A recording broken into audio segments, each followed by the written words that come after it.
people themselves talk to us about their reality. We have African television as well as GH1 TV. The Okada riders executives are in the house. Okada riders executives, thank you for coming. Thank you for coming, yes. We also have the NDC Professional Forum. Who said the speed cannot be bent? Who said the speed cannot be bent? Let's acknowledge the man of the moment, Basin Talib.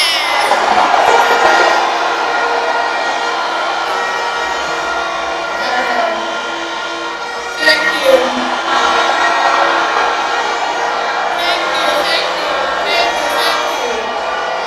Right. So we're going now to take a number of speeches and some highlights from the manifesto. Please bear with us. We have quite a lot to share with you today. So I'm going to call on the first speaker who will be giving us the highlights. And just to remind you that we still have a number of acknowledgements to do, and we'll do them in the course of the program. What is the promise? What is the essence?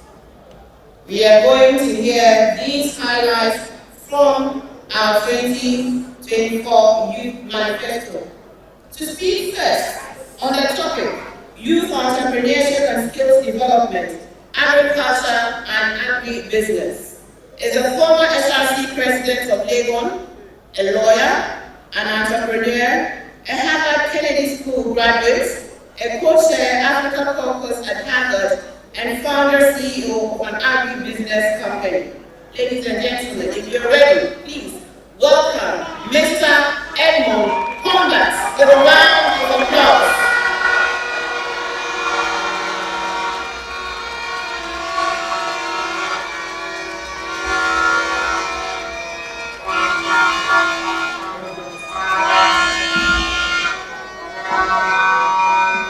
Mr. President, Your Excellency, former President of the Republic of Ghana, and God willing, incoming President, 7th January 2025.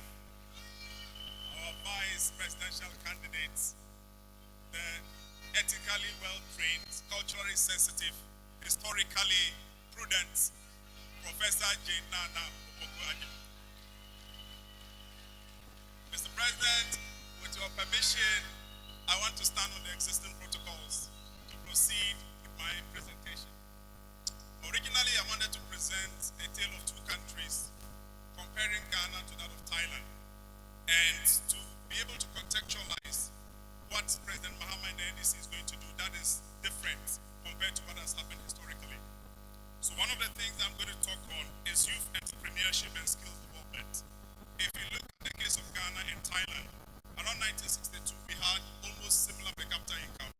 Ghana focused a lot on theoretical education, and over a period of time we have done well. We've had a lot of the masters, the PhD, but in terms of economic development, Thailand has gone up and we have gone down. President Mahama, with the experience that he has, wants to change that. So jobs, and over a 4-year period, it will go to 2 million. In order to do that, President Mahama is going to establish a national apprenticeship program in each district where he's going to set up business services. And he's going to have a lot of people to teach young businesses to learn how to do big bookkeeping, to learn how to learn how to run a business, to learn how to file GRA forms that are needed so that they can be mentored to build businesses. And then from raw materials, they can move to the value addition. So that's the first thing that he's going to do. There will be a national apprenticeship program. And added to that, one of the problems that we young people have when we start business is that we are told by the banks that we are not credit worthy. President Mahama is going to have a database where our businesses and our experiences are kept inside. And then it is linked to the national credit system so that we can be appraised over a period of time. And then his government intends to make sure that over a long period of time, we are allowed to be able to grow our businesses and become the Dangotes of tomorrow. Another thing that President Mahama wants to do is to establish a youth microcredit institution with a seed fund of 750 million Ghana cedis. It's going to be in the form of a grant, easy access for you and me to be able to start our businesses. And then it's also going to have youth innovation and industrial parks in all the districts across the country.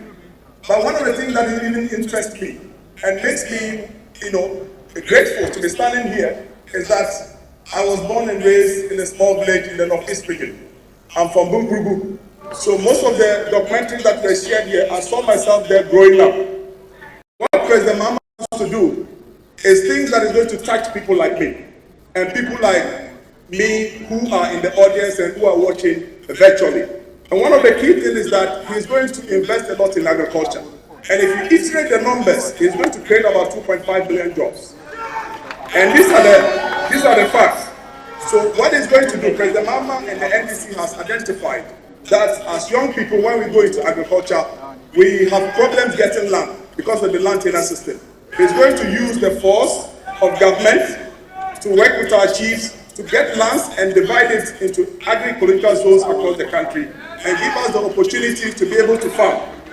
So we will no longer go through the hassle of accessing lands because the government will do that. And on top of that, you have farm services companies who will be in each of the districts. And their duty will be to help us get improved seeds, to help us get fertilizer, to help us get access to market for the produce, and to make sure that it is linked to value addition.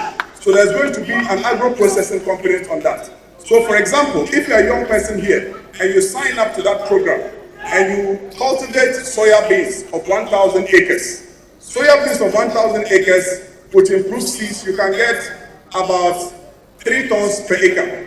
So if you calculate it by the end of this year, soya bean prices per ton was 9,000 cedis.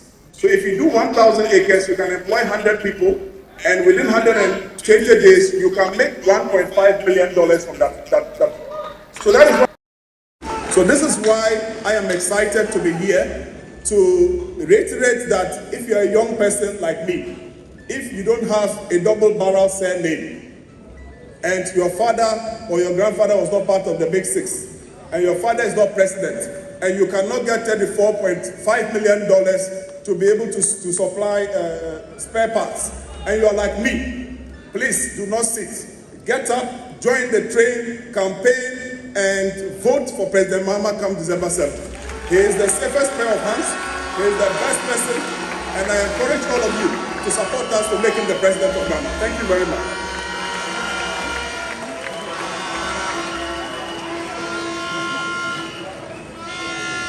Youth, youth, youth, power, power, action. Thank you very much, Edmond Combat. We have the men, we have the women, and we have the youth, don't we? Next, we'll be speaking on the topic employment, job creation, and the 24-hour economy. Ladies and gentlemen, let's welcome a former General Secretary of the Ghana Union of Professional Students, a social entrepreneur, participant at the Ghana Stanford University Being Overseas Program 2023, member 2023 cohort of the Frederick Ebert Stiftung Young Leaders Program, a dynamic, amplified woman, Lamisi Mavis Apeliba. Show some love, please.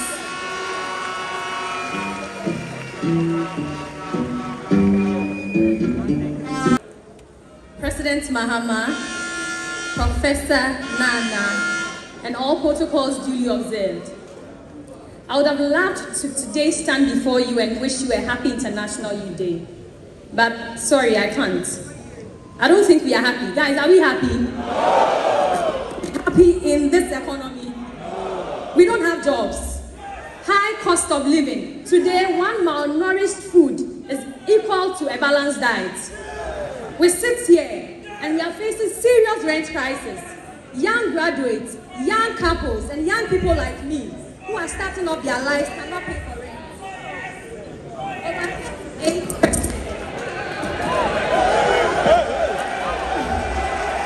Over 38%, yes, 38% of the entire population of this country. That is what you and I occupy in this country. We are that significant. We are not just a decimal stuck in the corner somewhere. Yet appointees of this government, cardinal appointees of this government, who contribute to the rising unemployment, sit on their high horses and call us lazy. You and I, are we lazy? Guys, are we lazy? In fact, as it stands now, we can say laziness is part of the expensive things in this country. It's a luxury we can't afford because we don't have a choice. Guys, we need to be bold. We have people in this country, youth in this country, receiving salaries as low as 700 cedis, 800 cedis. Cost of transportation has skyrocketed. There are so many things happening in this country. This country is a total mess. So please, forgive me and understand if I can't wish you a happy anything. We are supposed to be bold. We will survive till December 7th, but we will show them. December 7th, we will show them. When we survive, when we get to December 7th, we must be bold, guys. We must be very bold. And you see, these bold ideas will not come from the sitting government. They will come from President Mahama, seated here with us. Let me tell you what President Mahama says he will do to curb unemployment in this country. So first, President Mahama acknowledges that data is very important in every process of procedure. And so he says, we would have to gather data. He will set up the National Youth Employment Bureau under the National Youth Employment Agency. The work of this bureau will be very simple.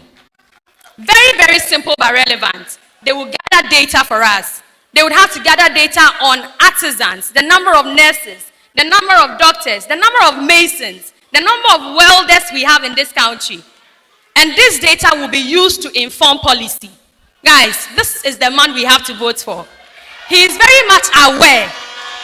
He is very, very much aware that we have wasted a lot of useful time with this government. And so his tenure cannot be used for trial and error. So data will be used. The next thing, and you know, this is why we love him. He thinks about us, the youth. He says there's a growing and emerging economy called the green economy. And this economy he wants to take advantage of. So he will set up the Ghana Green Project, the Green Ghana Project, sorry. So the Green Ghana Project will do two things. It will kill two important birds with a stone.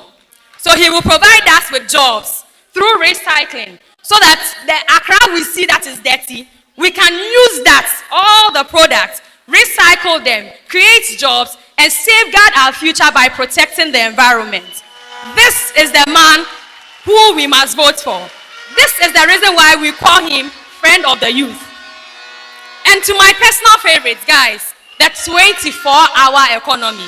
When I speak of the 24-hour economy, are you not excited? Are you not excited? So on the 24-hour economy, guys, hello? On the 24-hour economy, the president says, and our game changer he is, he says we should give him the nod and he will disrupt this failing economy for the better. Centuries ago, nations used to go to war through the barrel of the gun. These days, that has changed. We are in modern times. And war is by economic power, simple. This economic power, it depends on the number of products that you can have, commodities that you can have on several trading markets. And so 24-hour economy is telling us that we have a God-given gift of 24 hours. Ghana, China, US, we all have that. When you go to China Mall in Spintex, or when you go to China Mall in Weja, and you get products over there that are cheap, it's because we have some people in China working all day to produce those products for us. We must return the gesture. What can we do? We must take advantage of the 24-hour economy. There are so many questions, some, objective questions, some the naysayers, and they ask, do we have the demand? Come on. Ghana, we have the demand. And if we produce and it exceeds the demand, we have over 40 million people, 400 million people, in West Africa. We will export these products to them. Beyond West Africa and in Africa, we have billions of people. If we have surplus, we will export to them. Now let's go. Let me give you this simple mechanism, guys. When you go to your local factory in your various districts and communities, you get there. We have Akosia, Fozia, we have S&M living in the same house. But that local factory works from 8 to 5 each day. And it's only Akosia that works in that factory because there's no space. So what President Mahama is promising us is that he's going to provide incentives for these factories. Tax incentives, security, name them all, appropriate incentives to ensure that space is created in these factories for S&M and Fozia to join Akosia to work in these factories. President Mahama, we love the 24-hour economy. And so for us, the National Youth Organization joined us here and mentioned formulas of pain, of our hunger, which we have a formula for the 24-hour economy. And it's a very simple one. Formula 133. Same job, 3 people, 3 shifts. So when we say 24-hour economy, guys, you respond by saying formula 133. Can we do this? Youth, can we do this? 24-hour economy. 24-hour economy. When you meet the professors, the doctors who claim they don't understand 24-hour economy, tell them we, the youth, they called lazy. We have a formula for them to understand. It's very simple. Formula 133. Same job, 3 people, 3 shifts. Thank you so much.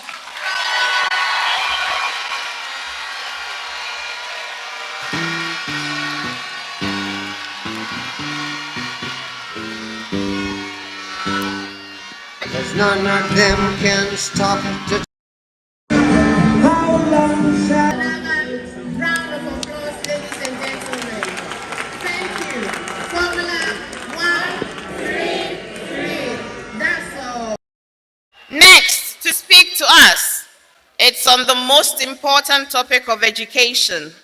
Ladies and gentlemen, let us welcome a former PRO or KNUST SRC, a volunteer with the Lepers Aid Committee, currently a public relations consultant who has been a student and knows and feels what it feels to be a student in need. Ladies and gentlemen, let us welcome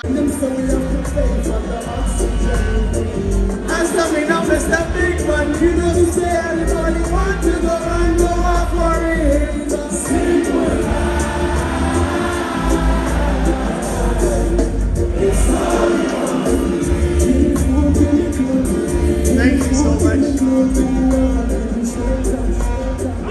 I'd like to stand on the same protocols that my earlier speakers have stood on and greet everyone who is here, especially my fellow youth who are here.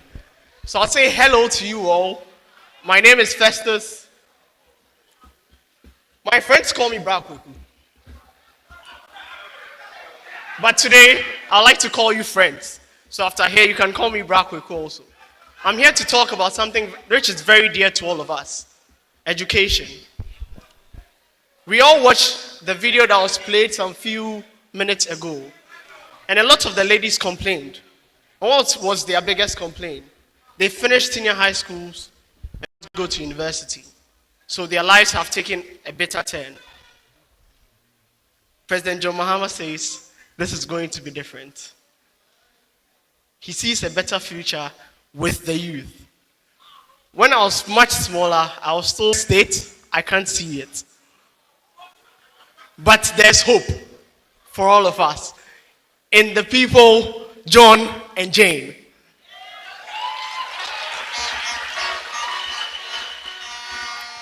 So all I'll ask from all of you is that you walk with me as I journey with you through education. I'll not go too far back, but then we can all agree that the progressive free senior high school education was started by our very own President John Dramani Mahama.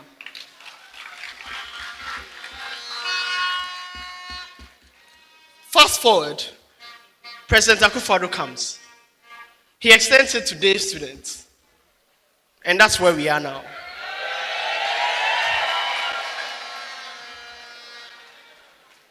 But in this current state, our educational system is not the very best. We have overcrowding in our public schools. We have people who have finished senior high school and can't progress into the universities. Now let me highlight a few of the policies that will change all of this and make our educational system better so that our 24-hour economy can work very well and all the other wonderful policies would have Ghanaian hands to make them work. The first I'll talk about is President John Mahama promises to improve secondary education by doing three things. The first thing is ensuring a sustainable funding for free senior high school education. And you would admit with me that our free senior high school has been touted to be the biggest achievement, yet there's no fund to support it. You can't claim this is your biggest policy and not support it. Where do you want to pick the money from? Thank you. We will also complete the construction of the E-blocks and expand infrastructure to guarantee access to all students. About this, a few days ago, I was watching news on TV3, and they did a documentary on how the E-blocks have stalled. And there was this particular community. Their people have to travel all the way to Tamale and further places so that the students who complete GHS can have secondary education. And all they asked for was that the current government complete it. But we all know that is not going to happen. So I'm charging you, for the betterment of the younger ones and all those behind us, please, on 7th December, don't sit in your house. If you are watching me, step out and vote for the completion of our E-blocks.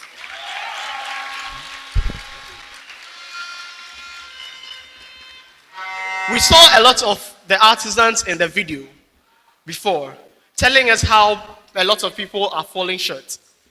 What President Mahama is promising is that there will be a commencement and an establishment of a regional TVET center of excellence, which will be integrated with fabrication laboratories, which are equipped with 3D printers, not just any kind of printer, but 3D printers, and other state-of-the-art facilities to promote innovation and stimulate real work environments. With these, we move from the old way of training people to a more globalized system where we train manufacturers and thinkers who understand the system. This one I want all of you to hear. President John Mahama promises to extend free SHS to cover the private senior high schools.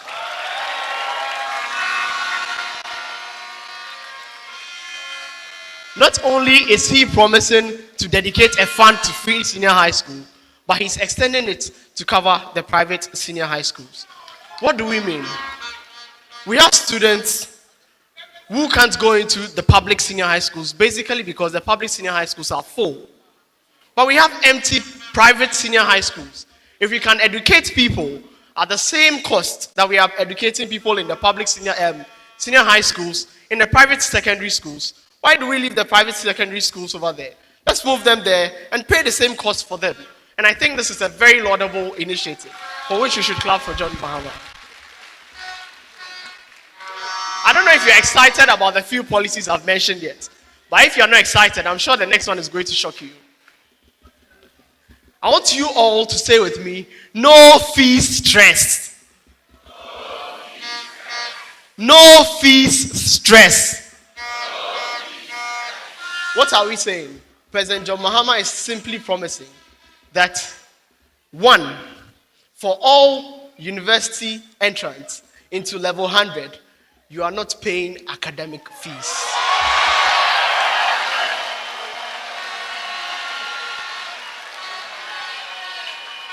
No academic fees for all level 100 students. We've heard many stories. We've heard many stories about students who finish school with 6 A's, 7 A's, 8 A's, and we have to start crowdfunding sources for them so they can enter into university. All of that would be a thing of the past in the next NDC administration.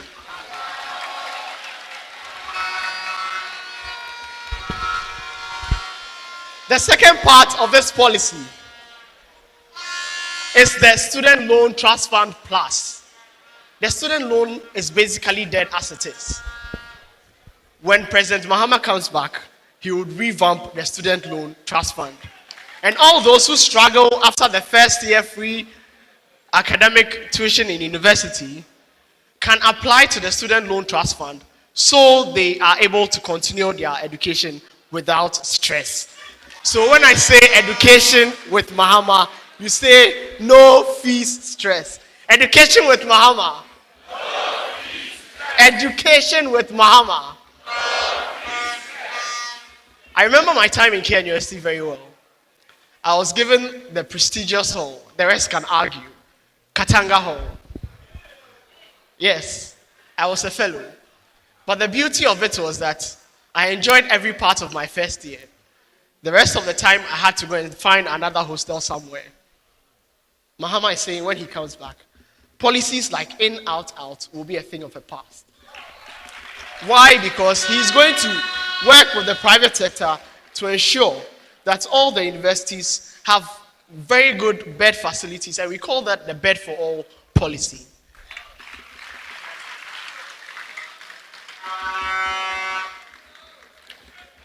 You see, this problem does not stand alone because currently we have hostels charging exorbitant prices from students, and some students can't pay.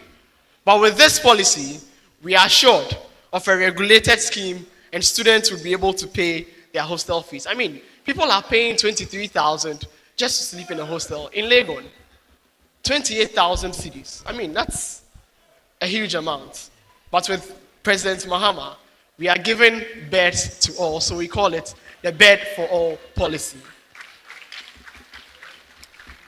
The next policy I'll talk about is very dear to me, and it reminds me of my friend Kisi Wajan.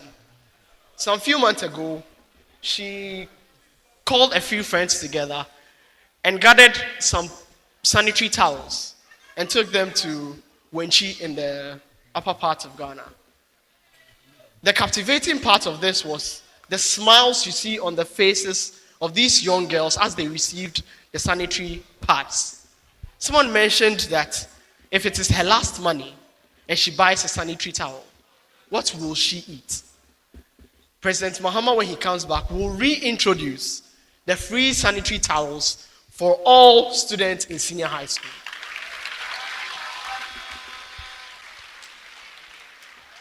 There are lots of educational policies. So for want of time, let me just highlight them. In the next administration, we will scrap the quota for admission into nursing and teacher training colleges to expand enrollments.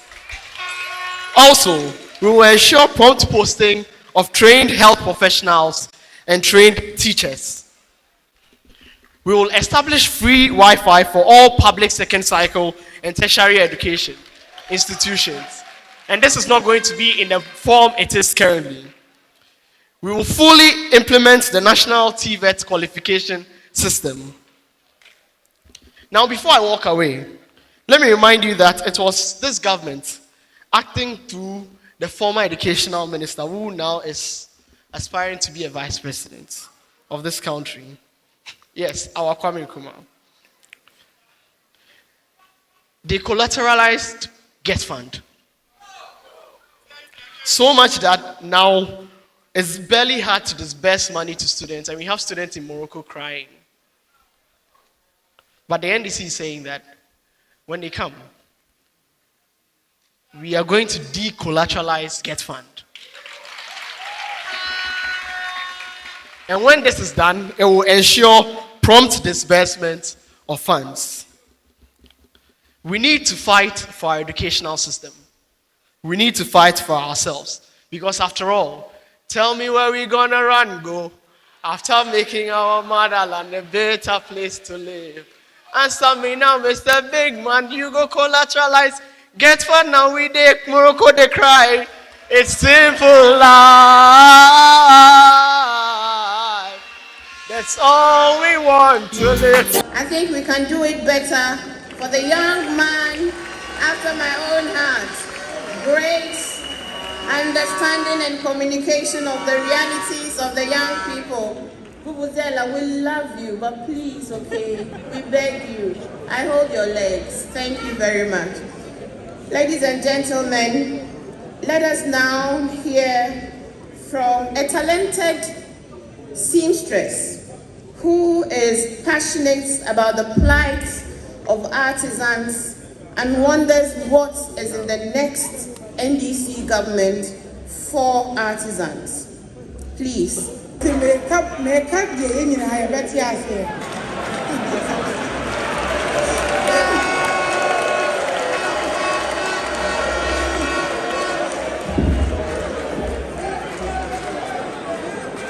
Anope Midimichia Edikan Pa Emma, His Excellency John Mahama, and your first female incoming Vice President, Professor Nana J. Opoku.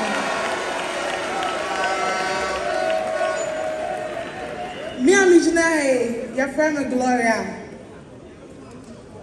Ejuma me ya pa the pam. Na adia me pamenso. Me pam wo Honorable Phyllis na for your constituency. Aye ya kaswa.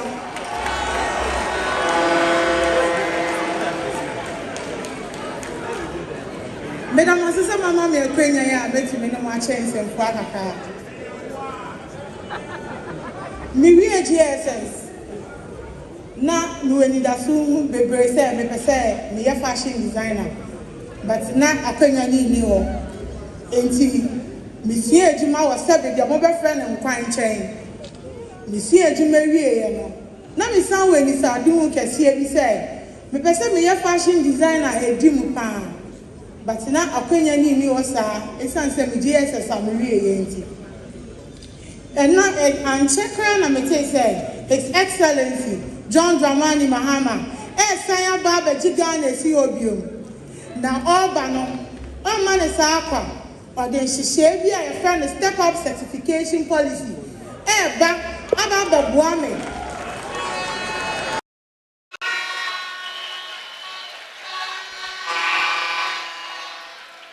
Oh, Baba Buame, I'm a minister.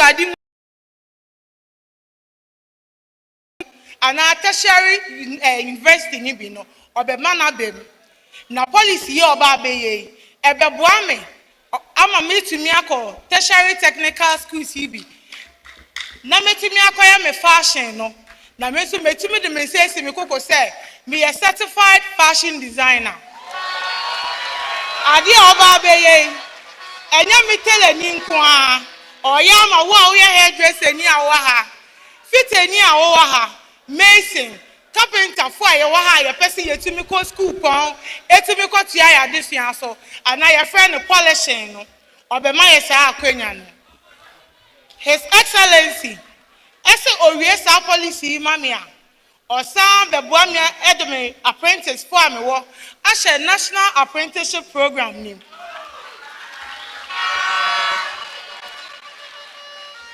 Obuami mei ami tro omu ejume.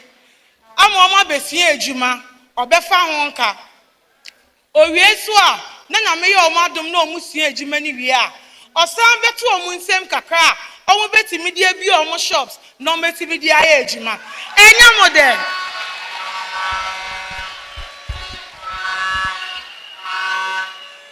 His Excellency Esanso say so we sa die nyina ewie a onja me hokwa. Papa DJ wo money yo a me sure oboma me. Enyuma ya bia say esi ma asem bi so pa na asema esi so any money your insurance scheme His Excellency ese ode ba da boy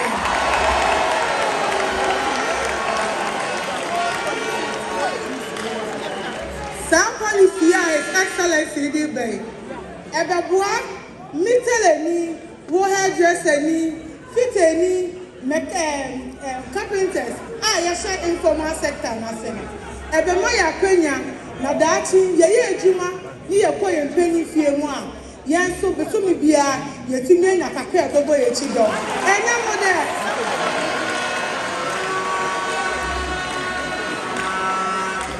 sa akwenya ya His Excellency babe ye enye to say, if you would I say haircut, you know, the crop, and ye nippy. So that's it, you do a penny for your senior, for your caca, then Sabacam. Where the policies that we are account, 18 men, why am I doing say? Global Student Forum, a young man and a committed citizen. Let us welcome with a round of applause Divine Edem Kojode. Eyezu, Eyeza, youth, power, action. Thank you very much. Your Excellency, the incoming President, John Dramani Mahama, our incoming Her Excellency, the Vice President, the next Vice President of the Republic of Ghana, Professor Nana Jane Opoku, distinguished guests, party leaders, good afternoon to you all. And most importantly, good afternoon to you, my colleague youth of Ghana.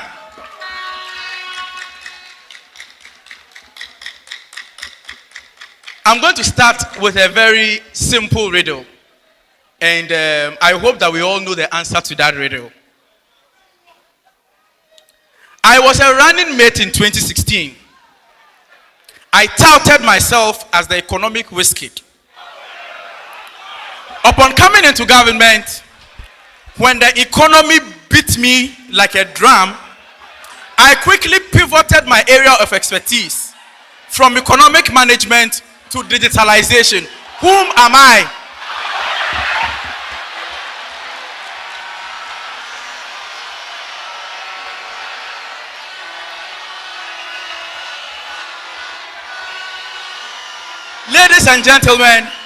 Ladies and gentlemen, I am going to share with you a few of the policies related to the digital economy that our incoming president is going to implement with a very able team of qualified men and women that the NDC has. Now, these are not the one-zam policies of the NPP. These are well thought through, implementable solutions to our challenges in Ghana.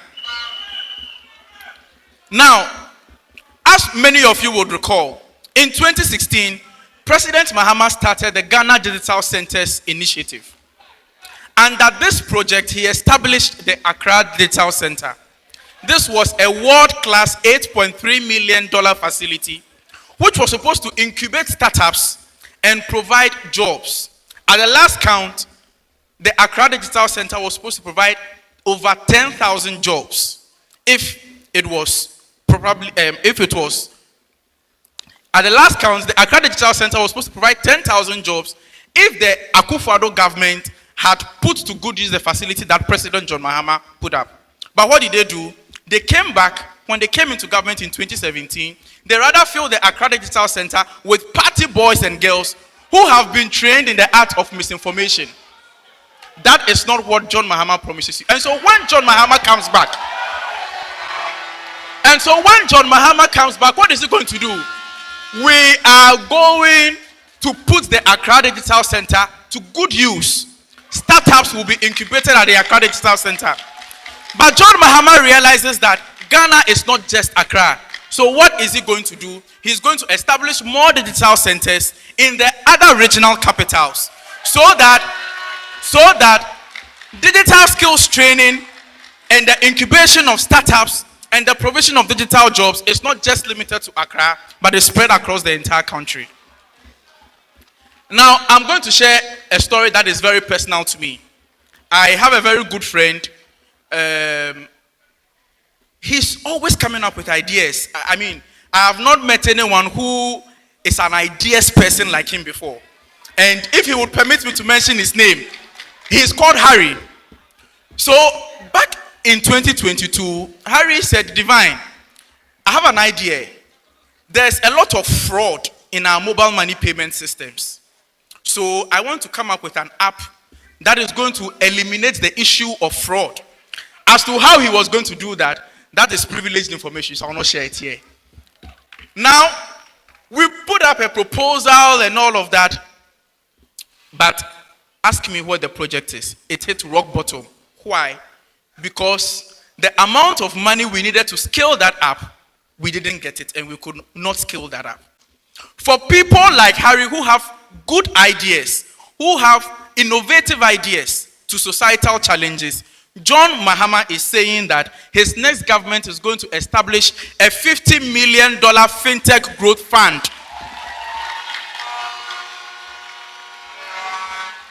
Now, what is this fintech growth fund going to do for you? It is going to help you with grants or soft loans that is going to, so that you can develop your project or whatever solution that you have dreamt of. Now, beyond just helping you to deliver on that project, we do realize that if we are to solve the unemployment crisis we have in Ghana, then our young people must lead the charge on job creation. So we are not just going to help you develop an app or develop a system and then we leave it there. No, we are going to give you the money, we are going to give you the resources so that you can hire a team, you can set up your operations, and you can market your innovation to the world. This is the promise of the next Mahama government. Now listen to this. This is a very, very interesting one. And we are not going to allow the MPP to steal this policy. No, they did not think first about this. It was President John Mahama who first thought about it, and he alone can implement it to perfection. What are we talking about? This is the 1 million coders program. The next John Mahama-led government is going to train 1 million Ghanaian youth in digital skills and coding. In the current 21st century, in the world in which we are, everything is digital. So John Mahama's government is going to train us in coding. We are going to be trained in digital marketing. We are going to be trained in software development. We are going to be trained in a lot of digital skills. Now, where are we going to do this training? As I earlier told you, we are going to establish a lot of digital innovation hubs and digital centers across the country. Also, we will partner with the universities to train people in these soft skills that we are talking about. But, I mean, we all say, okay, we have the training, we've gone to school, we are educated, but we don't have jobs. So John Mahama is not just going to train us, John Mahama is going to implement the Digital Jobs Initiative. Now, what is the Digital Job Initiative? In the digital job sector, there are two key industries that are revolutionizing the way businesses operate worldwide. It is business process outsourcing and knowledge process outsourcing. What is business process outsourcing? So there's a company in the US. The company will just say, okay, is there a firm in Ghana that can handle customer service for me? So let's say a call center, such that if people were to call into the office, the firm in Ghana will be handling those calls. Now, you know, a lot of these jobs, you can do them remotely. So that is business process outsourcing. But knowledge process outsourcing takes it a step further to say that, okay, those very high level skills, like research, software development, and all of that, we are going to look for a specialized firm somewhere that is going to handle those processes. Obviously, they are also trying to cut down on the cost of labor in their countries, because over here, labor is not that expensive. And so they would outsource those jobs to us. And it is happening a lot in China and in India. Now, when you go to India, a lot of the young people who are not working in Indian firms are working for American firms. Why can't we do same in Ghana? Now, mind you, John Mahama is saying that he is going to partner with international firms. The state has the capacity to engage international firms to outsource some of their business processes to Ghana. And so after we've been trained in the 1 million coders program, 1 million jobs are waiting for us in the digital sector, which the next John Mahama government is going to ensure that we are going to be getting. Now, finally, guys, let's be real. We young people, we don't like stress. We are like that. So when you tell us we need to, so for example, I want to register a business. I have to go to Registrar General's Department now, Office of the Registrar of Companies, go through a long bureaucratic process. If I want to apply for a passport, can you imagine? My cousin applied for a passport last year. We are in the 8th month of 2024. He doesn't have his passport. So, in this day and age where young people are able to take their phones, use ride-hailing apps like Uber, Yango, and the rest. In this age where young people can just sit in the comfort of their rooms and attend classes virtually, write exams virtually, and the whole government is telling them that to be able to get a license, your driver's license, or your business certificate, you need to go to some government office, you need to engage some so-called Goro boys, you need to pay about sometimes 5 times the actual cost of the service. It doesn't make sense to us. Now, this government claims to have put in a number of measures, so-called measures, to solve these challenges. But we are on the grounds. We feel the difficulties. Nothing is happening. The so-called digitalization of this MPP Bawumia government has been nothing but a charade and a scam. Now, John Dramani Mahama,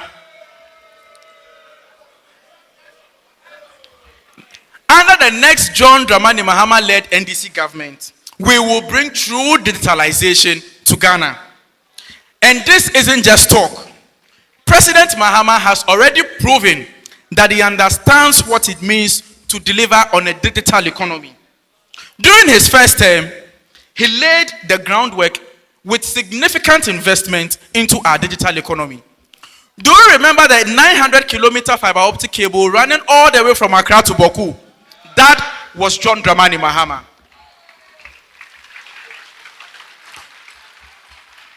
Do you remember the National Data Center, which is the largest in West Africa? That is John Dramani Mahama. Do we remember the Accra Digital Center? That is John Dramani Mahama. Do we remember the e-services government portal? Yes, that too is John Dramani Mahama. So this is a man who is clearly not interested in sloganeering. He talks the talks and does the talk. He's an implementer. Now, another interesting thing is that under the next NDC government, digitalization is not going to be an avenue for cronyism. What we have seen under this government is that every so-called digital initiative is one way or the other linked to a friend or relative or some business partner of Alhaji Bawumia. John Dramani Mahama is not going to run that kind of digital economy.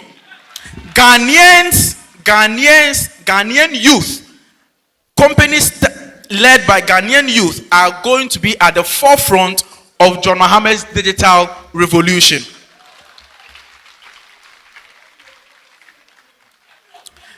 And so young people, the message is simple. On digitalization, your man to go to is President John Dramani Mahama. If we want to get more digital skills, if we want to have a thriving digital economy, if we want to have more digital jobs, if we want to compete on the world stage, it's John Dramani Mahama. So thank you very much. Thank you very much. We have 119 days to go to the election. Roll up your sleeves. We are going to go to every village. We are going to go to every classroom. And we are going to spread the message that John Mahama is the man of digitalization. Thank you very much. Thank you, Divine. Thank you, Divine. Thank you so much. Please, another round of applause for Divine. And kindly if you're the owner of car number GW111124, you need to move your car. If you're like me who don't know your car number, any trouble for you. But if you're the owner of this car number, kindly go and sit back, relax, and enjoy.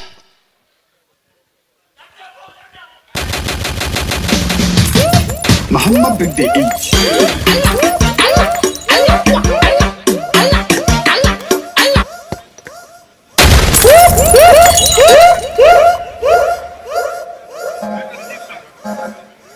Hey, she misses my eye. Do it one more time, and I say, oh na na, make a dirty you with my love. Oh, I say, show body down and come my love. Hey, make a dirty you again. Hey, see, make a dirty you again. What? And I say up on my bed, hey, baby, come on. You know me bad sin. You know me bad sin. Alhamdulillah, and baby, let's sin. Good sin, baby, come on. Good sin, good. Come on, good sin. Everybody, and I say up on my bed, let's sin. Baby, come on, good sin, good sin. You know me bad sin, good sin, good sin. You know me bad sin, good sin. Alhamdulillah, and baby, let's sin, good sin. Baby, come on, good sin, good sin. Hey, come on, good sin, good sin. Come on, good sin. Alhamdulillah. How you guys feeling this afternoon? You guys good? Yeah, man. This is my new song where I drop. If you know it, you sing with me. If you don't know it, listen to it, goes to me, you understand? Hey, mathematically I'm a plus boy, and I will never mind us. They cannot easy me, yo. They don't know what I am on. I remember, they don't mind us. My eyes, they guide me ever.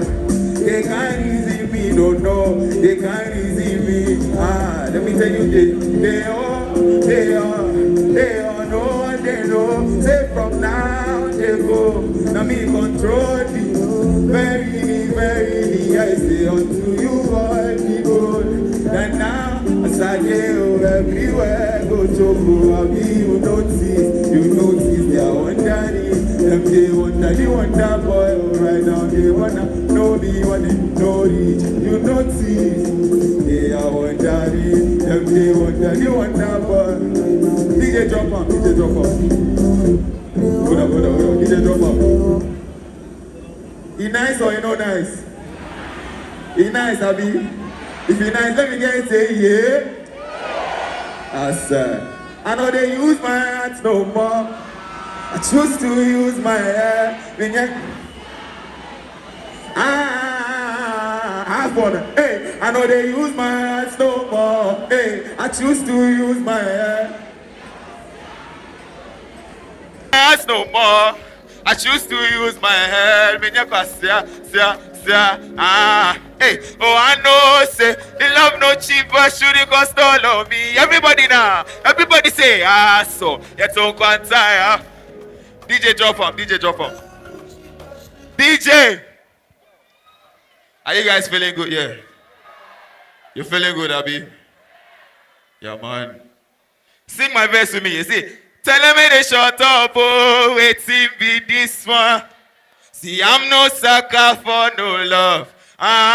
Them for no mirage. Oh, no, say she needs some time. Oh, girl, you thought I didn't care. Me. Who knows this one? See, if you leave me, go. If you try, go, you go. See, now, asylum, go be your best friend. Yanko, let's party now.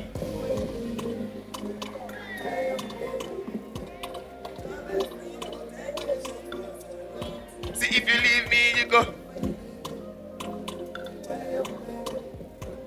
Loving me. Oh.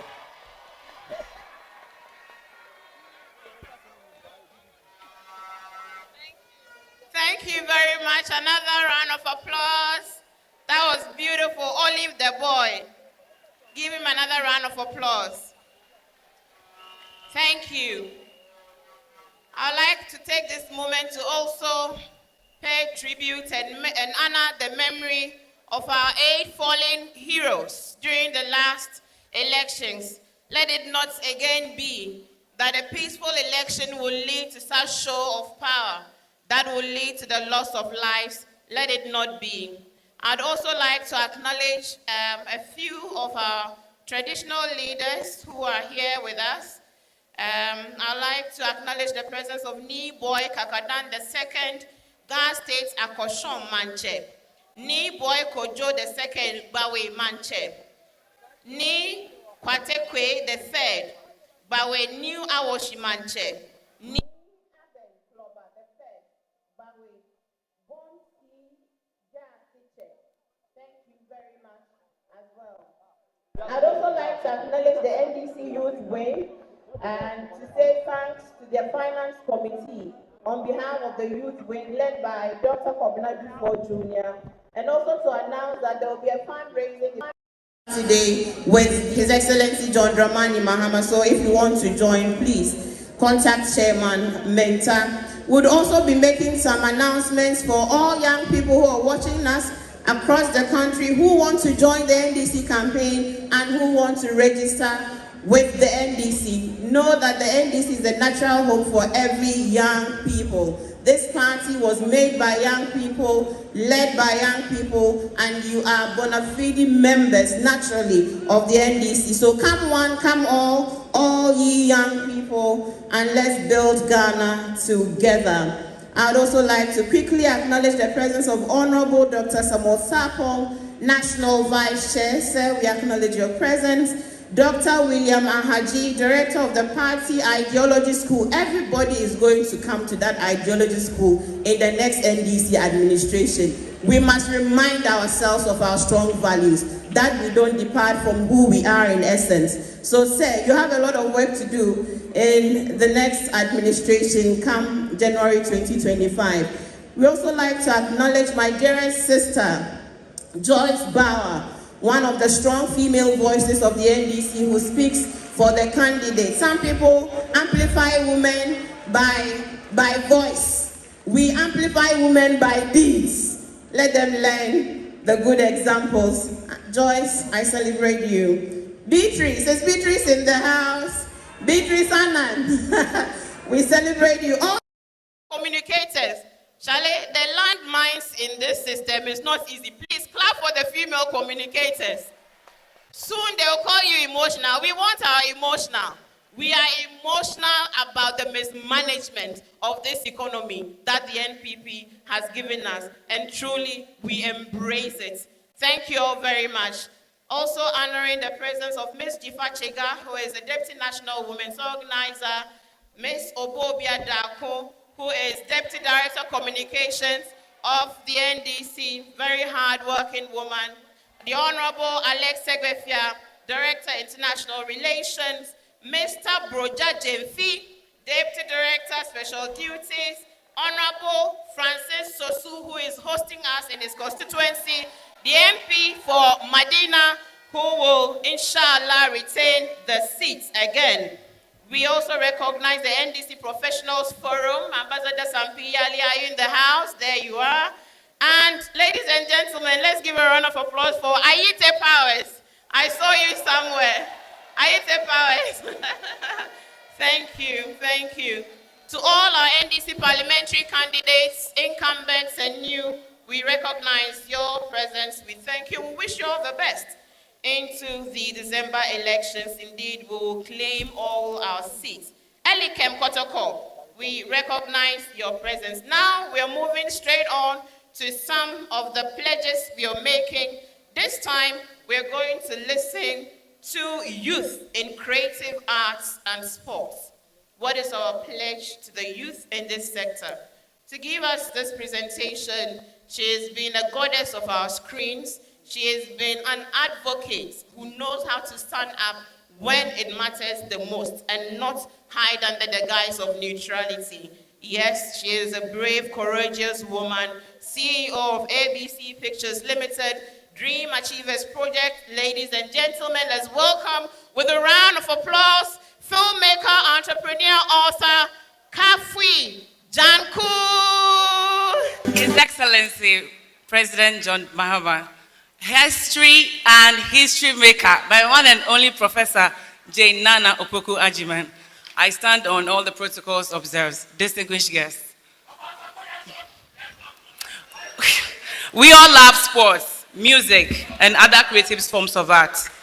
Many of us have not been happy with the performance of our national teams at the Olympics and the decline of our senior national football team. This situation extends to other sports, but then the NDC is very passionate about sports and arts, so we are going to revive this and work on it. Apart from football, a lot of other sporting activities have not been very popular lately. So apart from sports and boxing, President Mahama is going to also work on reviving beach soccer, volleyball, regatta, and more. President Mahama will also prioritize the development of sports in schools. You know, when you train them young, it's hard to beat them. So this time around, we're going to inculcate sporting activities into our classroom work so that as they learn, they also develop their talents alongside. The NDC will collaborate with federations and industry experts to establish frameworks to foster that. Also, President Mahama is committed to mainstreaming sports development culture in our schools and communities. Just like it's similar to the Right to Dream Academy. This involves training more technical personnel and providing the necessary infrastructure to support talent development. Additionally, the NDC administration will revive. Okay, I mentioned that already. For individuals in the creative arts industry, President Mahama pledges to usher a vibrant era for music and creative industry, emphasizing on exporting a unique Ghanaian culture and talents to the global world.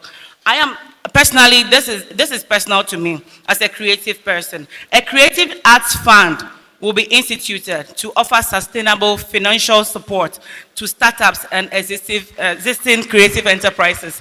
Lately, I just finished filming one of my productions, and then I was having a conversation with a fellow actor who is also a producer. I mean, she hasn't produced movies in a long time. When I asked her, oh, Charlie, what's up? What's your next production coming off? Or say, Sikano. So this time around, there's going to be a fund to support the new and existing ones. Isn't this exciting? So the upcoming elections are an opportunity for the creative people to choose a government that cares, a government that would invest in their development. A vote for President Mahama is a vote for capacity building, education, and sports in the arts and tourism sector. The NDC government plans to empower young artists and facilitate the export of culture and artistic goods and services. He would also set up world-class studios where we can film good content, quality content to match up global content. I urge you all to support President Mahama and the NDC. A vote for him is a vote for the investment in our creative talents that will boost authentic Ghanaian creative sports. I can't wait for December 7th. Let's keep to December 7th already. Akbenami.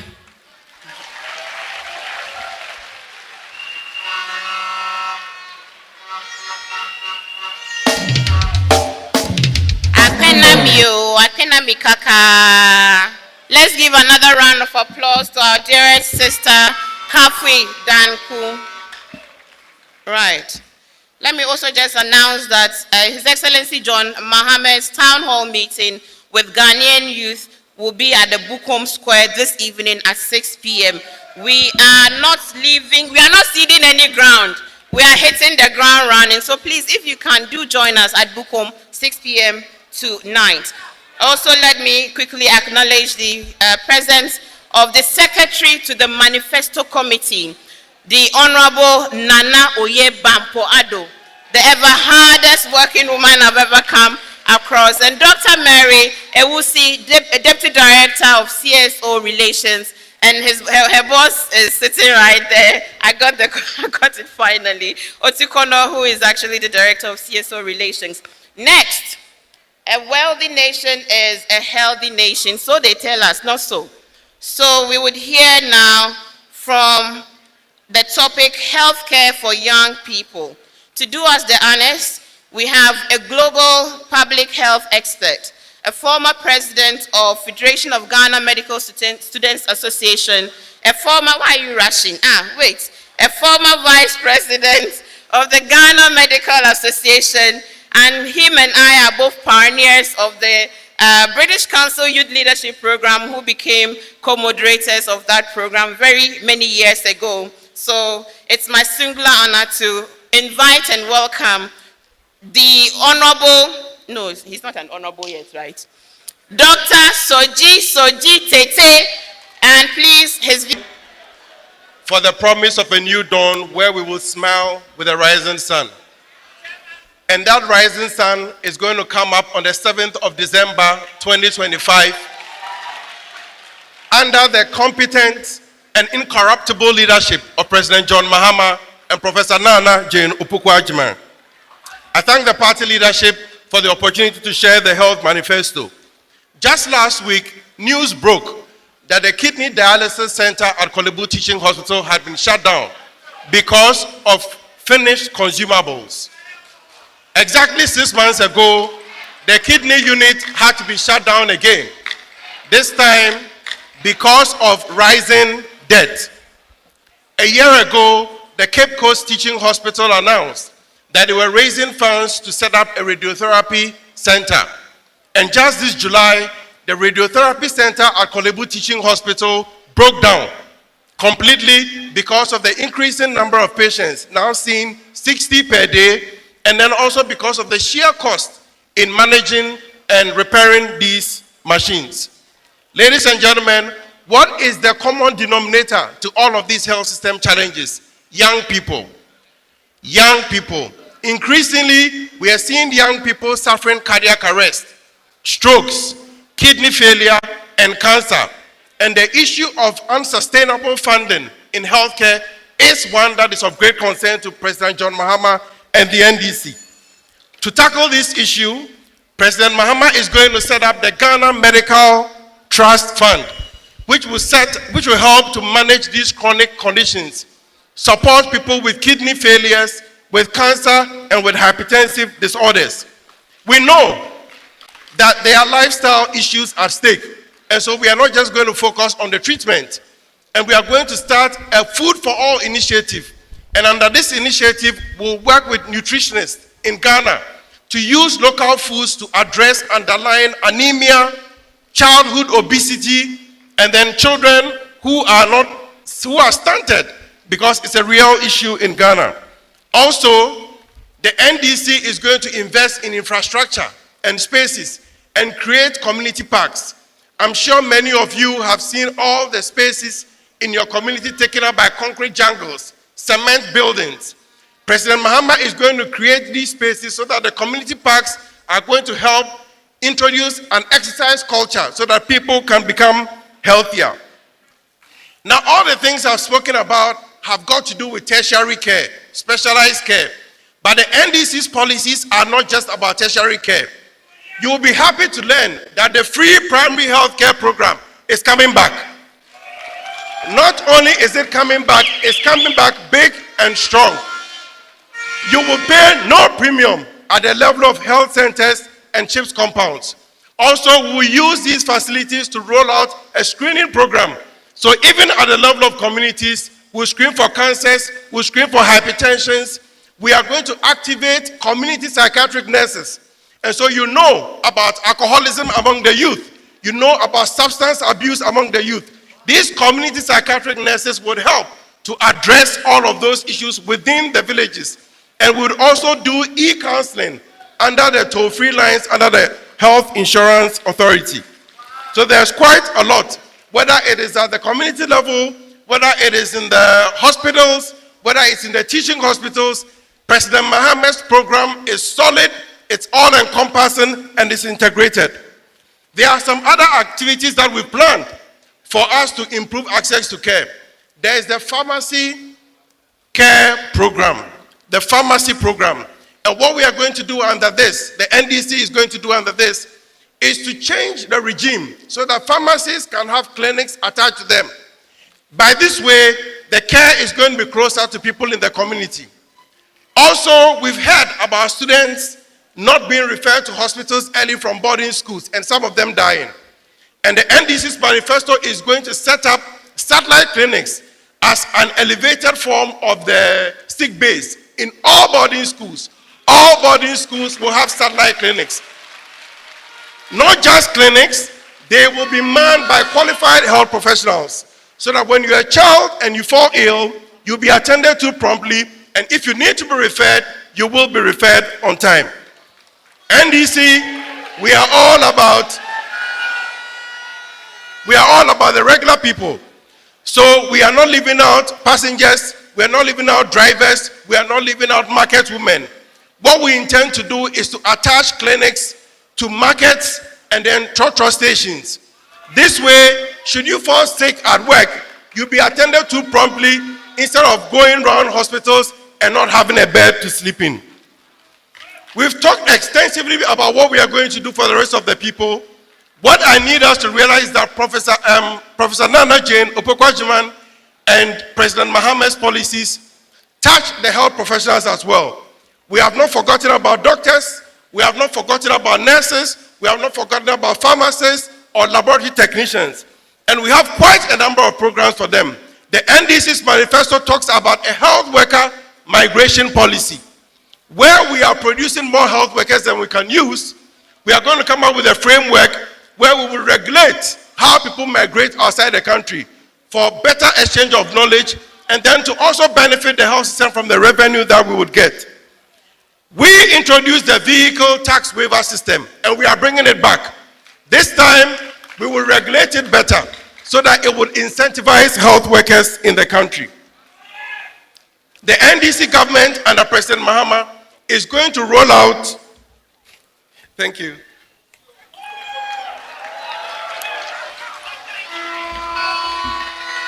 All right, let's do this. The program is going to roll out a 5-year work abroad program as part of our expanded initiatives to support health workers working in deprived districts. We are the ones going to do that. And we have the track record, and we've done it we've understudied countries that have done it. And it's not going to be lip service, because we know that there are people working in hard to reach areas. And we are going to put a stake in the ground that will create a program and help them to move.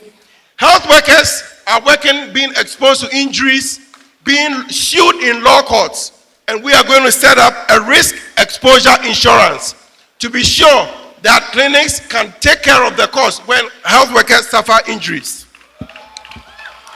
Finally, to motivate health workers, we are going to set up an award scheme so that every year, in the same way that we reward farmers and other people, we are going to reward health workers who are contributing under very challenging circumstances.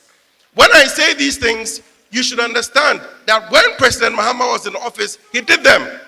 I mean, you can be his opponent and you can say you will not use UGMC because it was built by President Mahama. But if you refuse to use it, COVID will expose you. Ladies and gentlemen, these interventions would only be possible if we have an experienced, competent, and trustworthy leader who doesn't say one thing and do the opposite. That leader is President John Mahama. He's the hope for the youth of this country, and I urge everybody to vote massively for John Mahama in December 2024. God bless you.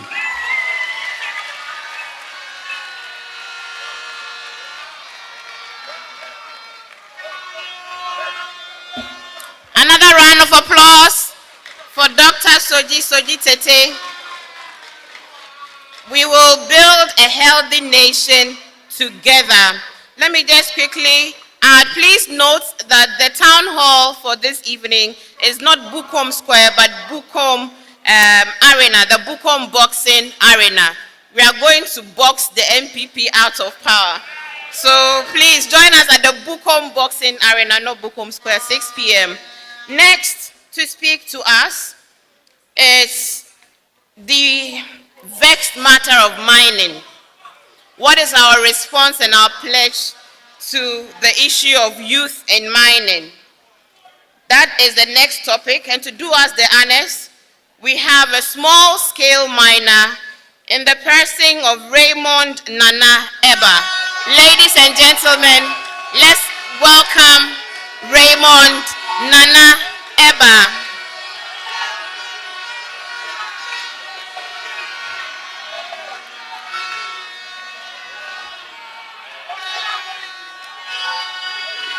Obia. But that's it.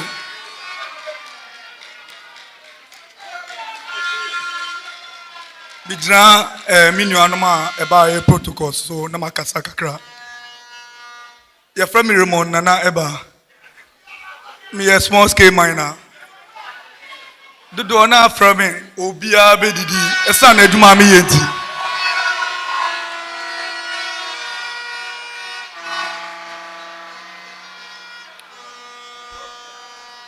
You better yen papa small scale miners for say you better yen papa incoming president John Mahama ase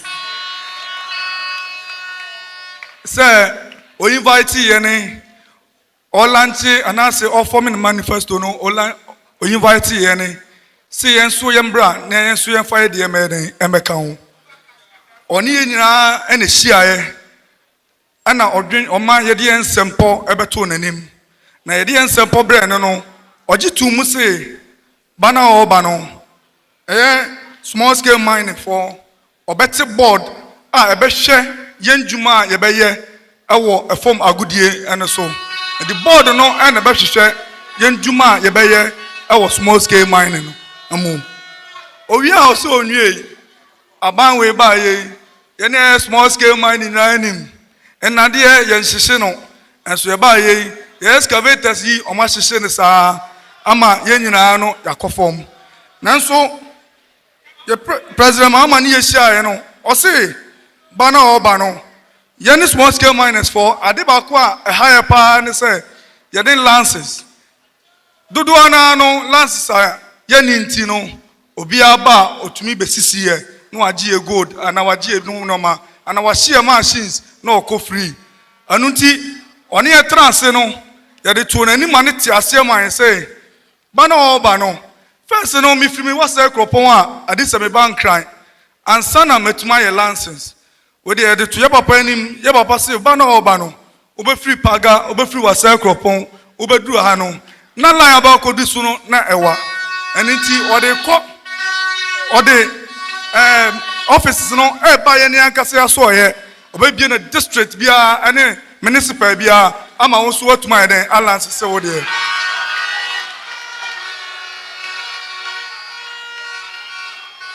ade ba ko a esa high and small scale miners ye papa ye ya de bebre pa ne se ya lance se awie no aya ne nya fun ye de be start adwuma ye ne youth ya ye pese ye ba man ne mu aya na de bebre Ablawanya last Savier. And to see was set up on ye share no, yet two and more tears. Yami and Adum, not small scale miners for a tarnachi, amana be winning. Or say, Oba, or set up small scale mining investment fund. Ama youth bia or person about mining, no swear than ADD.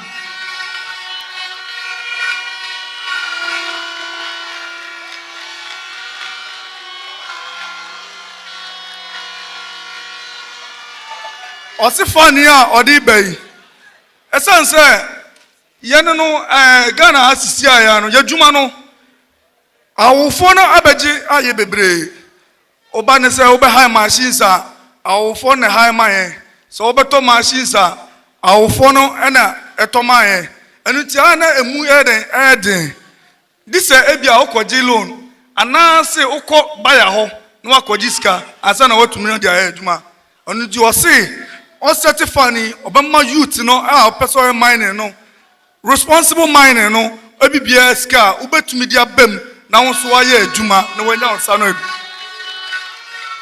ye ni sa so onwie aya na edin se benya machines aye adwuma ko machines no boy den excavator boy den transformer machine boy den opeso nya washing plant ko ani boy den o se ba obey o set up ba oba no oni ehia mo ti ase Yene small scale mining for Obama equipment, Obama machines. a yɛbɛtumi de ayɛ adwuma yɛtua ne kakra nkakra wɔakyerɛ sɛ yɛ papa no baa na ɔba no ɔne yɛne small scale mining for yɛne nyɔnkosɛm a ɛwɔ yɛ dam anaasɛ namfo a ɛwɔ yɛ ntam ti ɛna ɔyɛ wei nyinaa dɛn ɛma yɛn ɔno nti ba na ɔba no yɛnim sɛ youth for yɛde ɛho hyɛm a na ɛkyɛ sɛ yɛhwi nipa 2024 yɛwie a obi biara bɛdidi ɔsɛ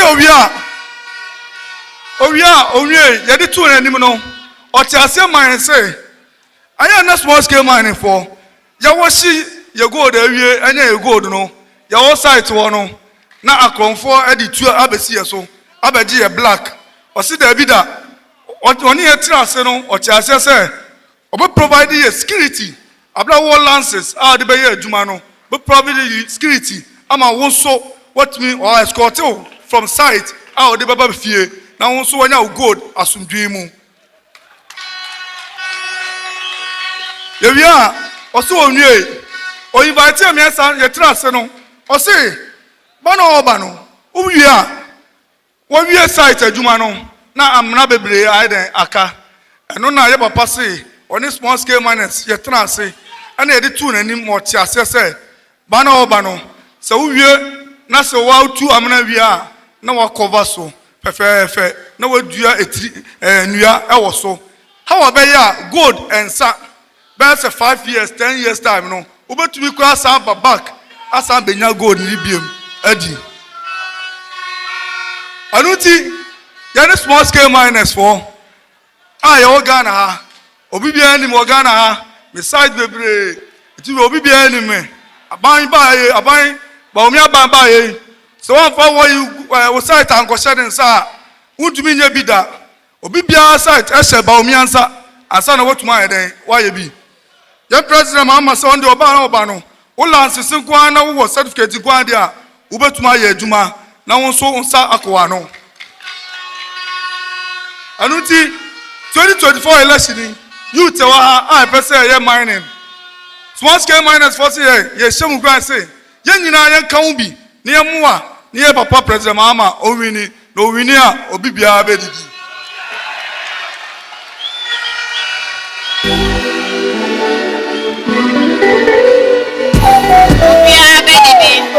Another round of applause.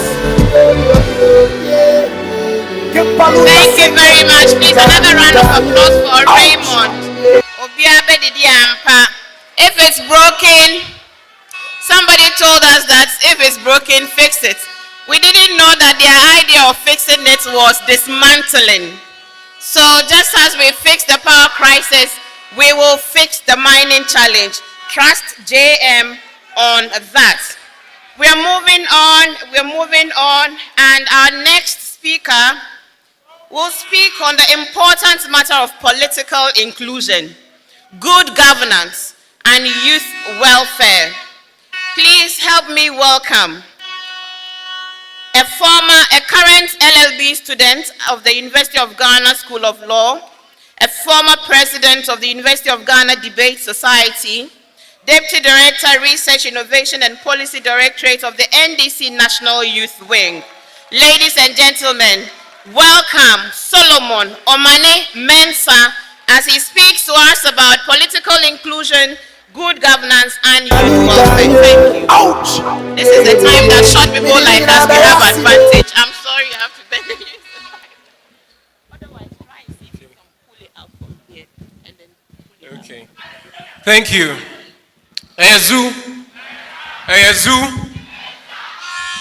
His Excellency John Dramani Mahama, Vice President, incoming Vice President, Professor Nana Jane Opoku Agyemang, leadership and commanders of the NDC Green Army, standing on all protocol. Today, as Lamisi said earlier on, is a sad day. Because when we look around us, the youth are not included in government, and continually, we have to beg for a spot at the table, and that has to change. I saw a video a few months ago on Twitter that broke my heart. It was of a young boy along the Gimpa stretch, late into the night around 10 p.m. And someone stopped by him and asked him what he was doing at that time, sitting under the light, the street light, and writing. He was doing his homework. Why? Because he lived in a home where his parents could not find and give him basic amenities. As one of my favorite political figures said, in a modern, moral, and wealthy society, no one should be too poor to live. Make no mistake, when we go to the ballot this December, that is what's on the ballot. The future and aspirations of millions of young Ghanaians, who we call the future of this country, is what is on the ballot. And it is what His Excellency completely understands. For which reason, he will establish a Ministry of Youth Development to, for the first time, if you're clapping, clap properly for His Excellency, to, for the first time, place the interest of young people front and center and mainstream youth affairs. We have a plethora of youth agencies across this country, yet young people are not able to access opportunity. What we need is to centralize these efforts, harmonize them, and ensure there is a one-stop shop that deals with all youth matters in the youth ministry, what John Mahama will do for young people. As we are talking about political inclusion, young people, let us join hands on 7 December to elect an inclusive ticket, a ticket that will usher in Ghana's first female vice president. So our sisters, our daughters, our lady friends will look to the Flagstaff House and look to the presidency and see themselves represented. Let's redefine what it means to lead this country and have a woman at the head of the ticket with His Excellency. Additionally, there's the matter of national service. We have a national service scheme that has been systematically collapsed by this government. And there are countless young people who are willing to work, but are not able to work. If people want to work, let them work. Which is why the national service scheme will be retooled under His Excellency, so all young people who are 18 years and over can volunteer to work for our nation. And when they are working, His Excellency says that recognizing their labor would ensure they are paid a living wage, a decent wage befitting of persons who are sacrificing for this nation. But last but not least, let's be clear, and I can tell you this for free as a law student myself. If laws exist and they are not enforced, those laws are useless.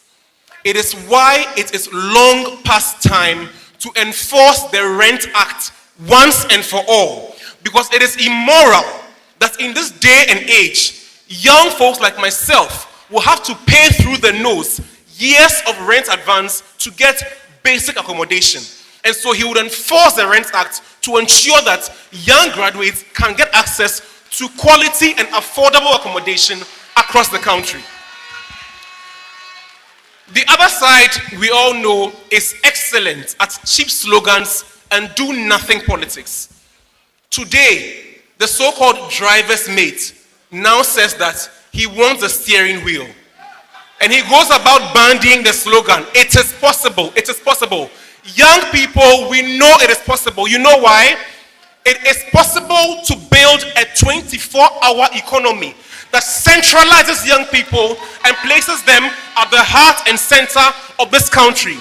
It is possible to revolutionize this country and bring hope once again to our young people. And so onward we look, our watchwords are progress and opportunity. Let's come together and vote a ticket of hope and prosperity to make this country work again for young people. Let's get to work.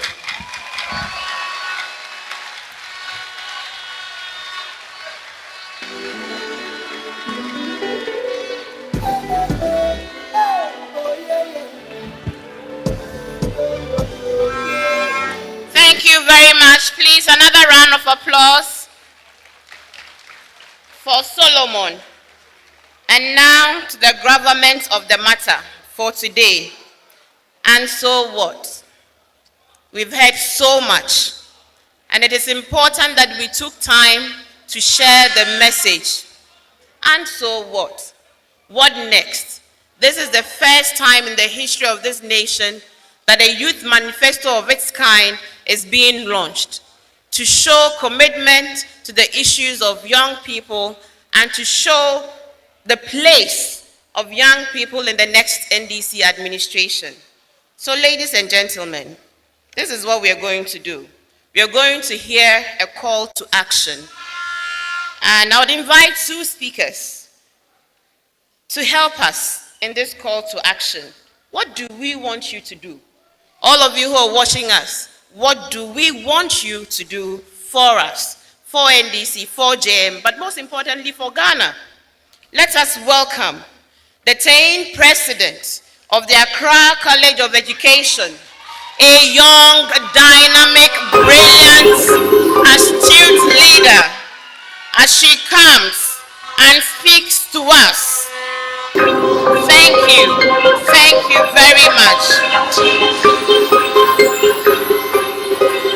Karen Na Oyo Kote. Thank you. Chobai! Oh, the place is down. We have the youth here. Chobai! Youth! Power! Action! I'm so excited to be here this afternoon.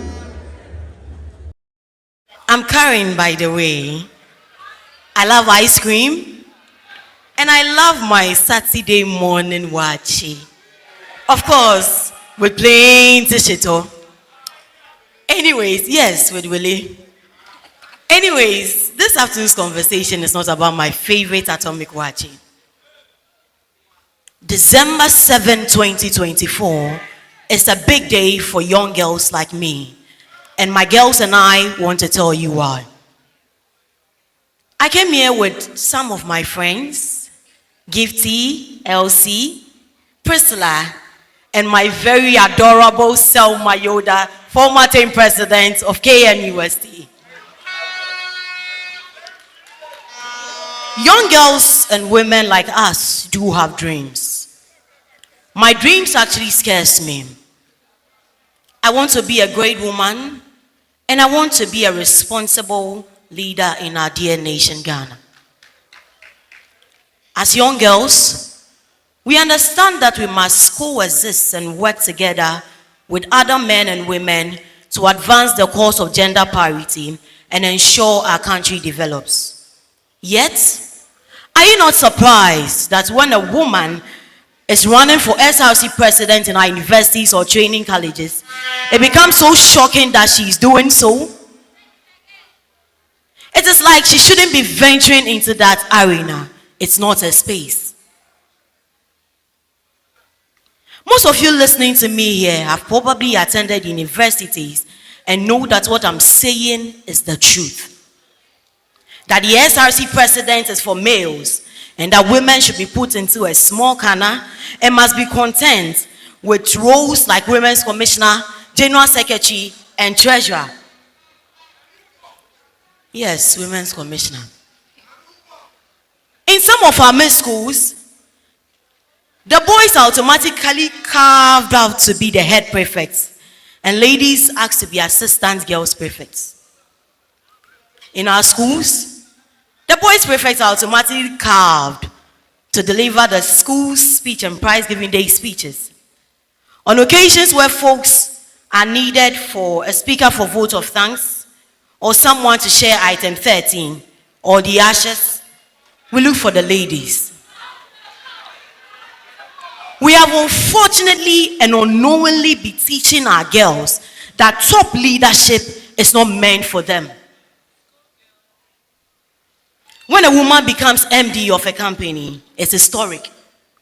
When she becomes the vice chancellor in a university that probably has more females than males, it's historic.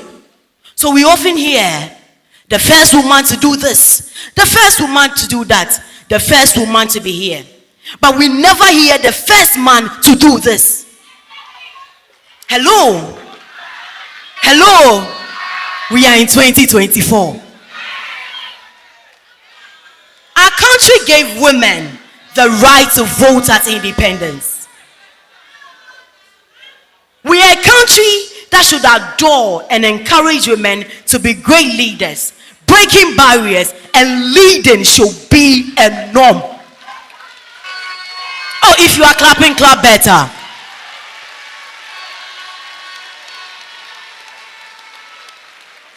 Prof Nana headed UCC as Vice Chancellor. And her stellar performance in that university has contributed to its elevation to prominence as a leading public university globally in research. She became cabinet minister and ended her tenure as Minister for Education, unblemished, without an allegation of even a cedi stolen by her or in her name. This is a woman who was elected to the executive board of UNESCO.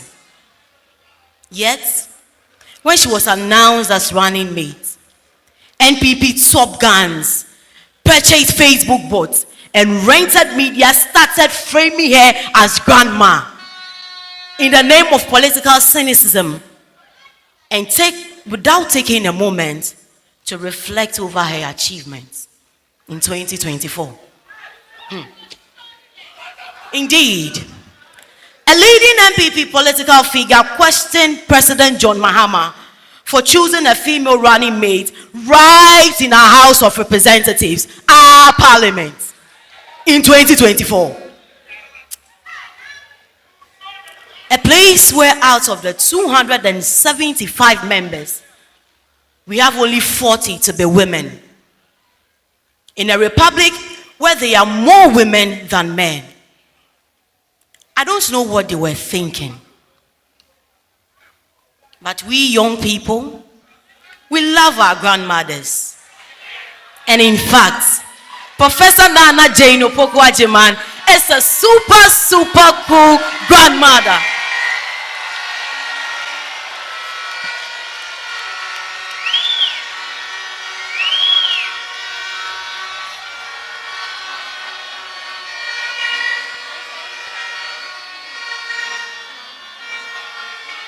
She reminds us of what we can achieve if we aim higher.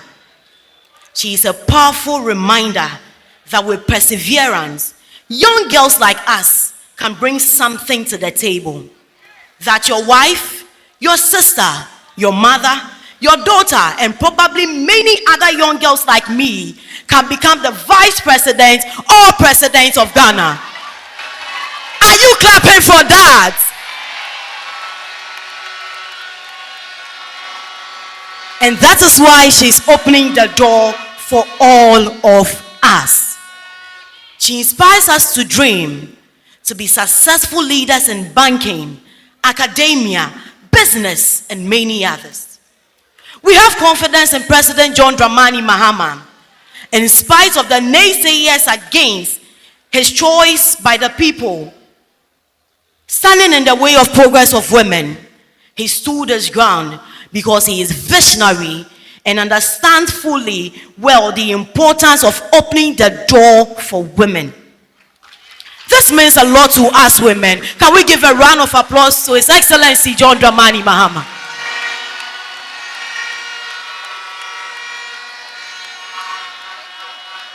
Hello, my fellow young women. Are you there? Oh, my fellow young women, are you there? I can't feel your vimo. Are you there? Are you there? Oh, can we shout?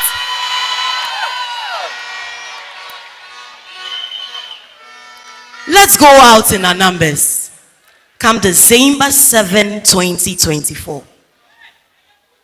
Let's go out there and support our super cool grandmother, Professor Jane Nana Opoku Ajiman.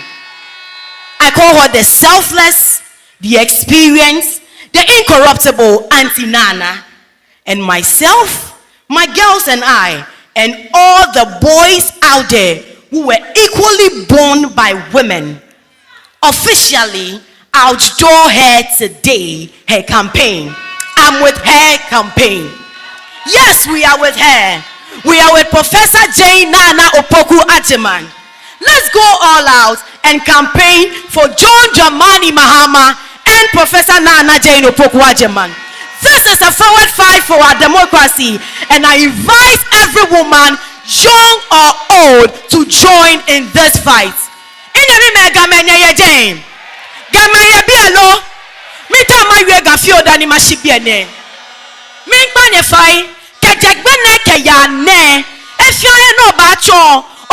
John and Jane, meaning care. If you know about your back mini, if you know about your back mini, a jacket, what oblige or blind here, John ke Jane, I may your papa can have one. Now, my papa can have Ghana, my beef. Now you are done. Yapong. Ana, Agbena. Youth. Power. Action. Please, let's give it up again to this young woman. The future is indeed bright. Please show her some love. Karen Na Oyekote, we are so proud of you. Next, and last but certainly not the least, we have our second call to action. Thank you very much, Vuvuzela. Thank you. We would hear from a former NUCS General Secretary and a current student at the University of Ghana School of Law. Ladies and gentlemen, comrades, young people of our nation, welcome on stage, Julius Kwame Anthony.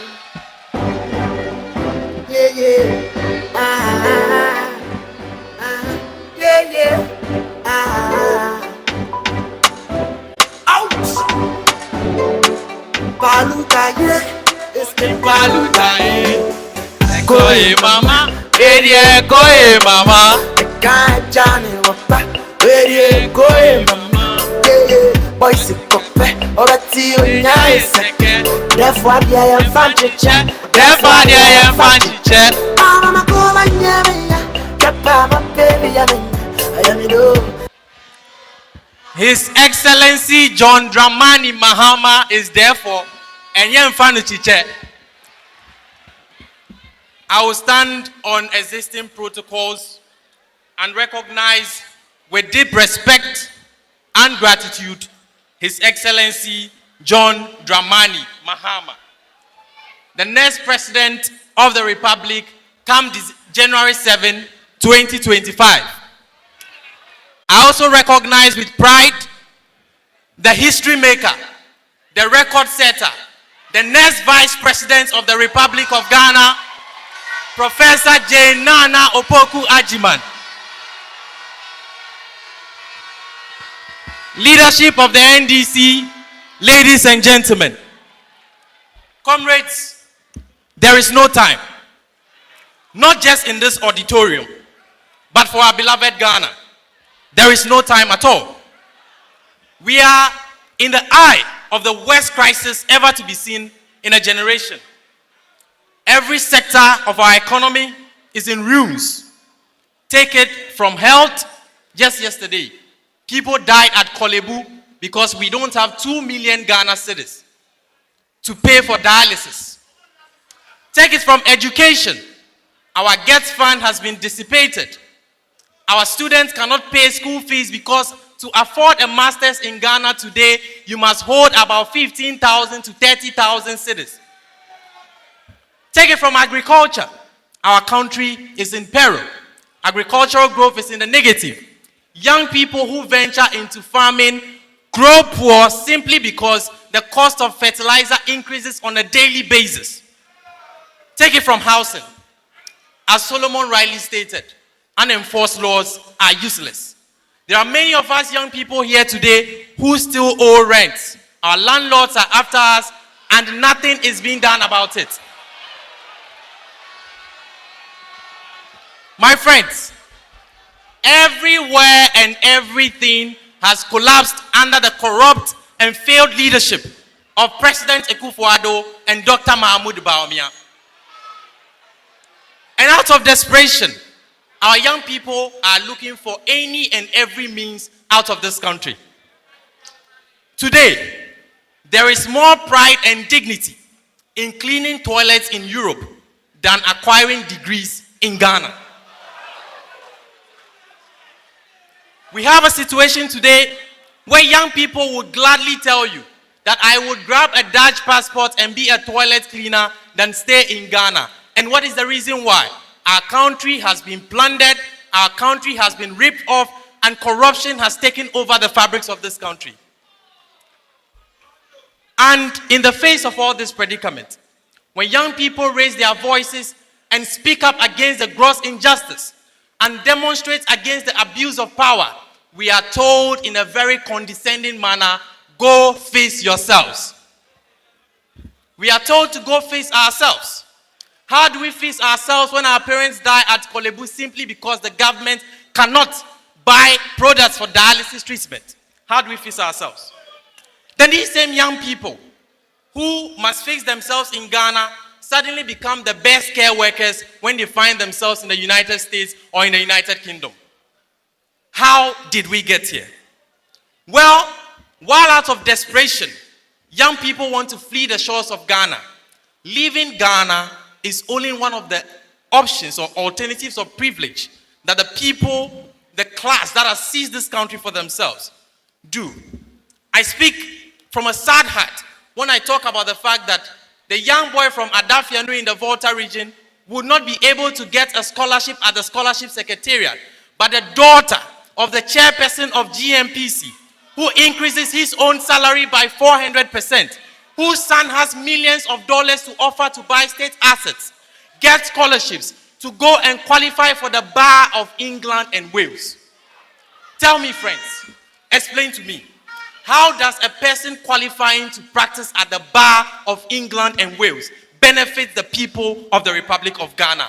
But it goes only to show that the benefit is about a certain class of people who want to keep themselves in power, perpetuate themselves, keep themselves above you every now and then. And we must go out December 7 to reject those people.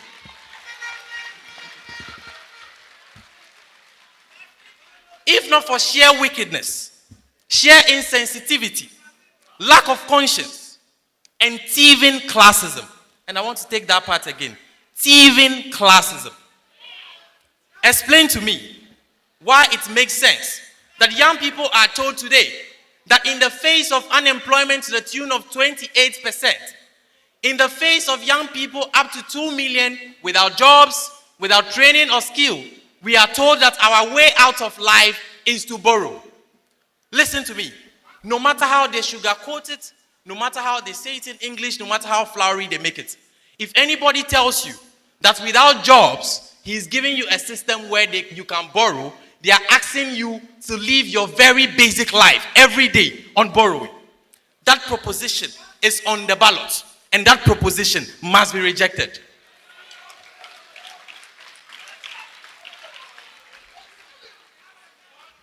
The president's daughter knows that without money in the accounts and without assurances to creditors that you can pay, nobody gives anything to anybody. And that is why the president's daughter, within a span of 7 years, has registered almost 50 companies. And the president's daughter gets from the same Ministry of Health, who is unable to post nurses, who is unable to pay salaries to nurses, contracts to the tune of $34 million. They are securing their futures while asking you to live on debt. That is what they are doing. And so, ladies and gentlemen, that is the stark reality of our country today. And I'm here to tell you just one simple message. We need a change of direction. The direction we are on to has no promise for us young people. The only promise it leaves us is that we must join the people of other African countries and start going through the deserts to locate ourselves somewhere in Europe. That is where it is leading us. Because if I must borrow to buy parts, then there is no future for our young girls. There's no future at all. And so if we have a situation where these people, who somewhere within the periods of 2012 to 2016, President John Dramani Mahama, in the interest of protecting our young girls, was providing free sanitary products for them, tell you that it is an evil proposition, then turn around today and put taxes on those same products. These same people are on the ballot. And you have to make a choice between them and President Mahama. Now, something starkly distinguishes President Mahama from any other candidate, specifically candidate Bawumia in this election. And this is it.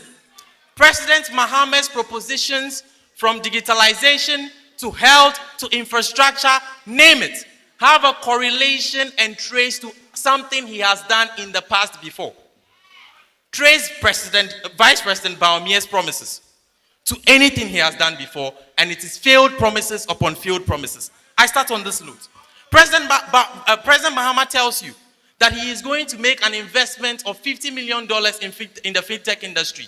I can trace you immediately to an investment of $27 million in the pharmaceutical industry. Today, and that is track record. That is what Bawumia lacks. Today, our pharmaceutical industry is exporting products to the whole of West Africa because of that investment.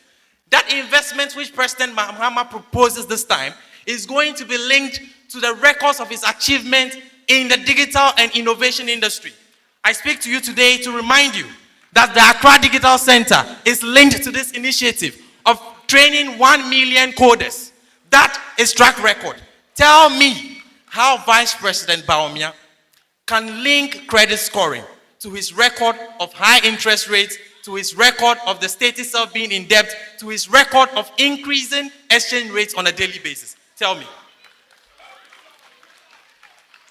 And to my sisters, I speak about this particular initiative more dearly because the empowerment of women is at the core of the growth of any nation. And until we give women capital and the means to develop their own businesses, we cannot empower them enough. Just giving positions won't be enough. Of course, it will set the example. It will give the inspiration. But women must own capital to be able to be sustainable. December 7, 2024, to rescue this country from a future of credit. I want to tell you this story, and I'll be ending on it.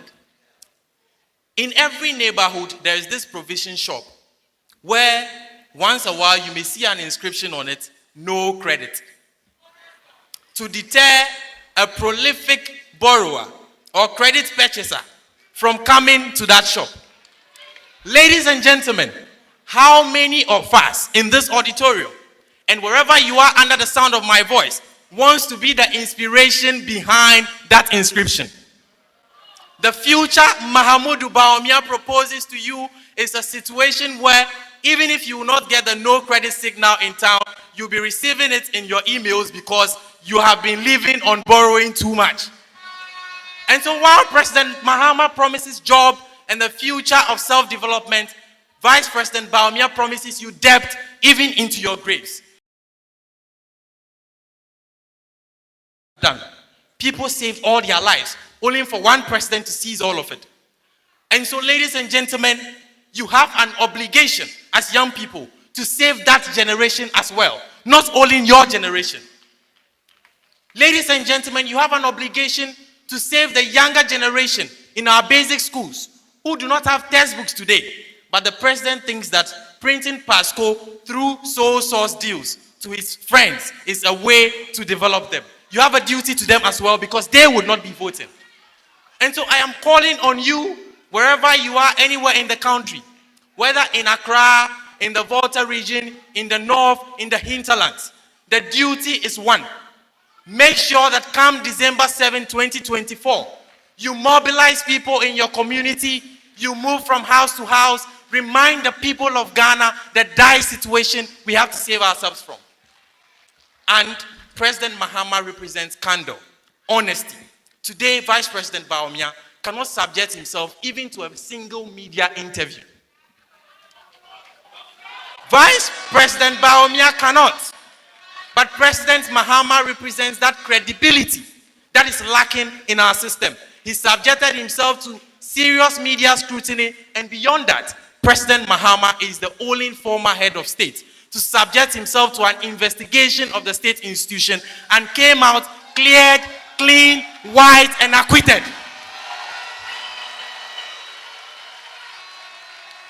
That is the credibility we need going into the future if our young people are going to be safe, if we will be protected, if we will have jobs, and if we will not have debt saddled around us. And so on this note, ladies and gentlemen, I encourage all of you on December 7th, even before December 7th, start the mobilization. Let's get John Dramani Mahama and Professor Nana Opoku elected to the presidency once again to save the future of this country. Thank you very much. Another round of applause, ladies and gentlemen. Nothing useful to add. The rescue mission is on. The reset is upon us. And change is certainly coming. All aboard the moving train. Action, action, action.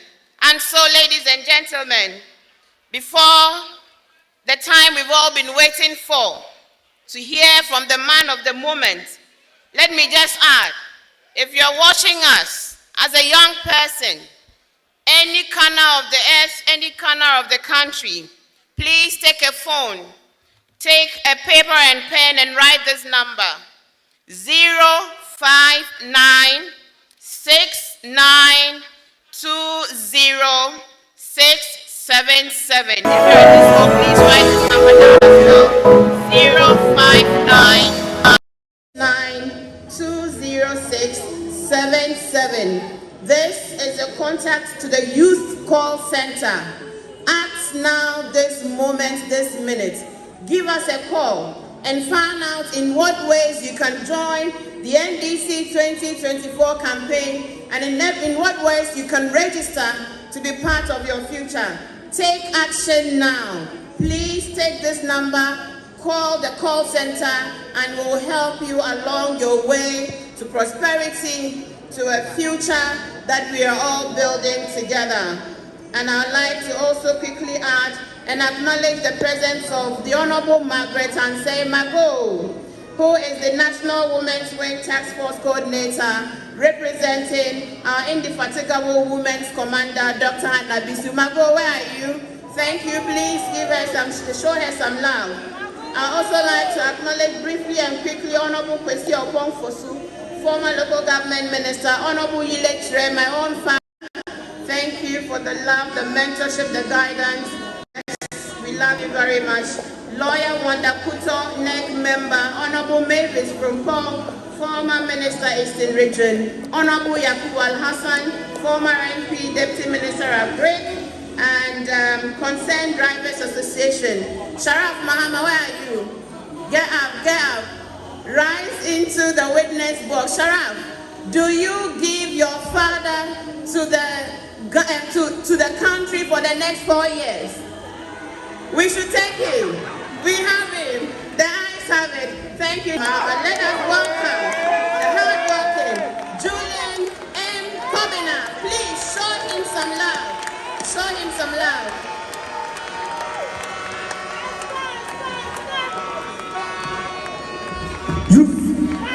Youth, power, power. It's a change. It's a big change for all of us.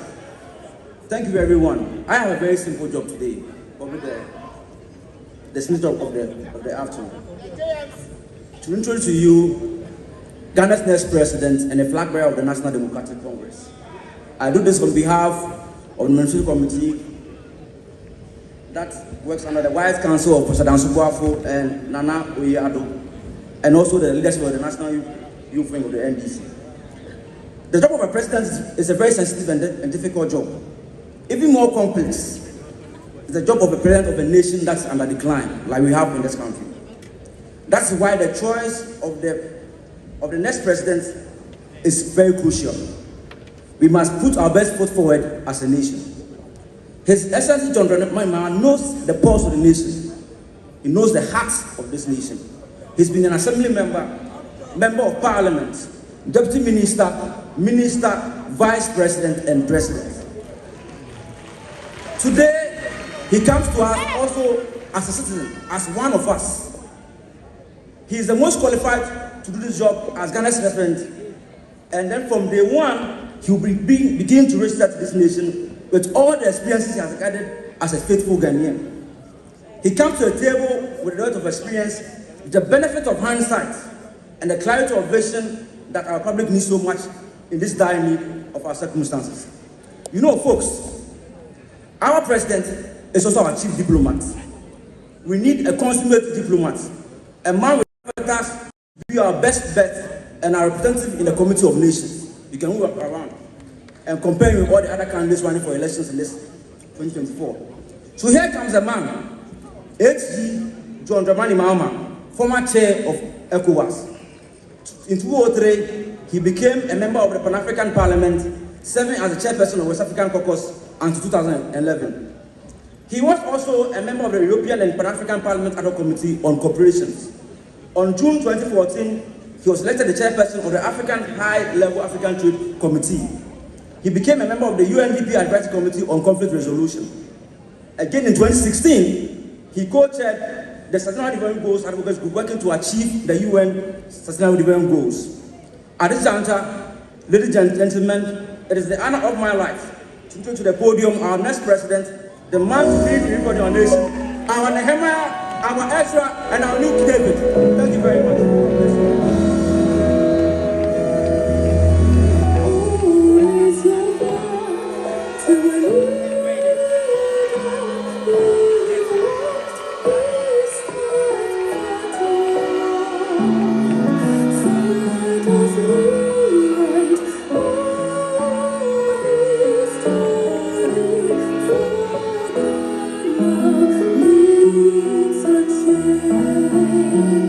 And may the heavens rescue this land.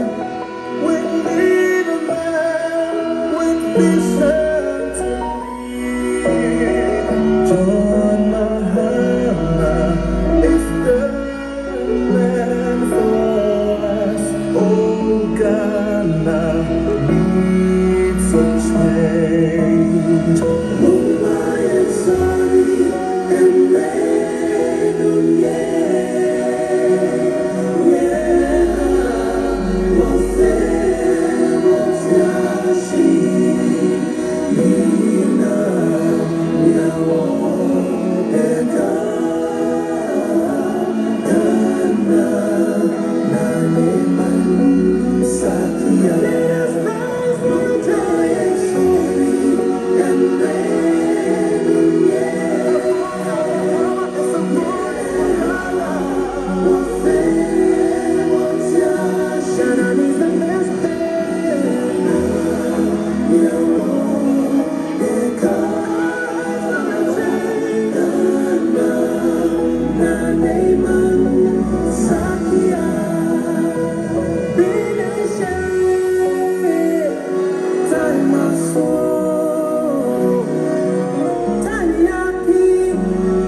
Thank you.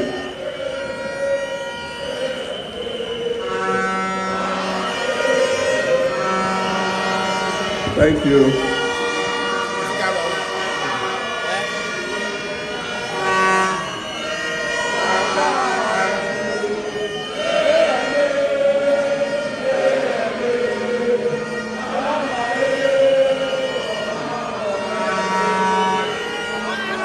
Thank you.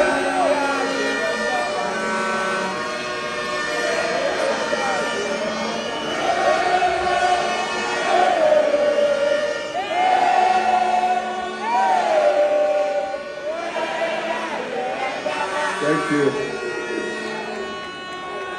Shout out to our youth commanders. Thank you very much. Thank you very much. Let me acknowledge our General Secretary, P.P. Fiabekwete. Let me acknowledge my running mate in whom I'm well pleased, Professor Jane Nana Opoku. Let me acknowledge our youth commander, George Opariado, aka Pablo.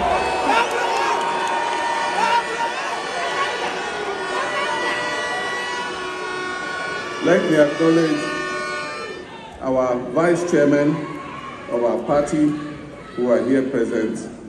Let me acknowledge my campaign manager, Professor Joshua Alabi, and acknowledge the chair of our manifesto drafting committee, Professor Danso Boafo, and indeed all the distinguished personalities here. Let me acknowledge you in the words of our dear departed former President John Evans Atta Mills and say, my brothers and sisters.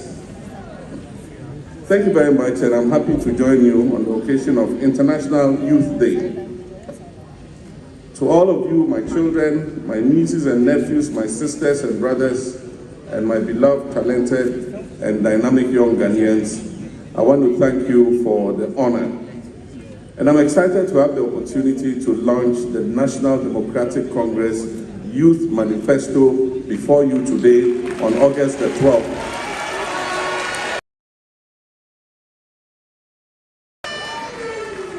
As you have just heard from the various presentations that have been made, the NDC's Youth Manifesto is the blueprint for our commitment to empowering the youth of Ghana and unlocking your potential for sustainable development. The theme for this year's International Youth Day is From Clicks to Progress, Youth Digital Pathways for Sustainable Development. Underscores the transformative power of digital technologies in driving progress and shaping the future of our young people. Young people's contribution to leveraging digital tools for positive change, I am proud to reaffirm our pledge, the Mahama and Nana Jane administration's pledge, to upskill digital skills and training for Ghanaian youth. We envision a future where every young Ghanaian has the opportunity to thrive in the digital age. And that is why we are committed to supporting digital startups and incubation hubs and training 1 million young Ghanaians in coding. And if you want to know who has plagiarized who, go to the NDC 2020 Manifesto and look at page 88, and you see the Million Coders program there.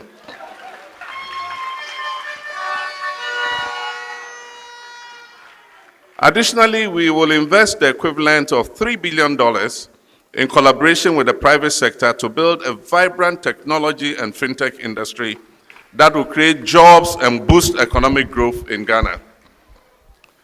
The 24-hour economy policy we will implement in 2025 is a game changer that will open new job markets, foster entrepreneurship, and drive innovation.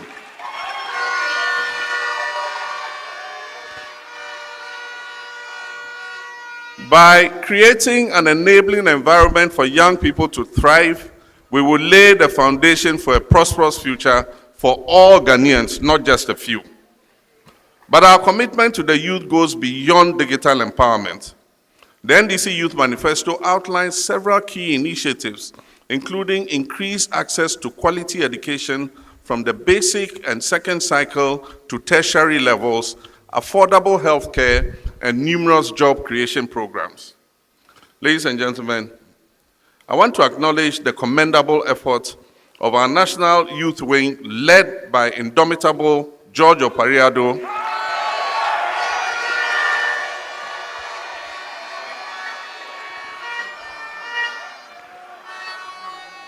aka Pablo,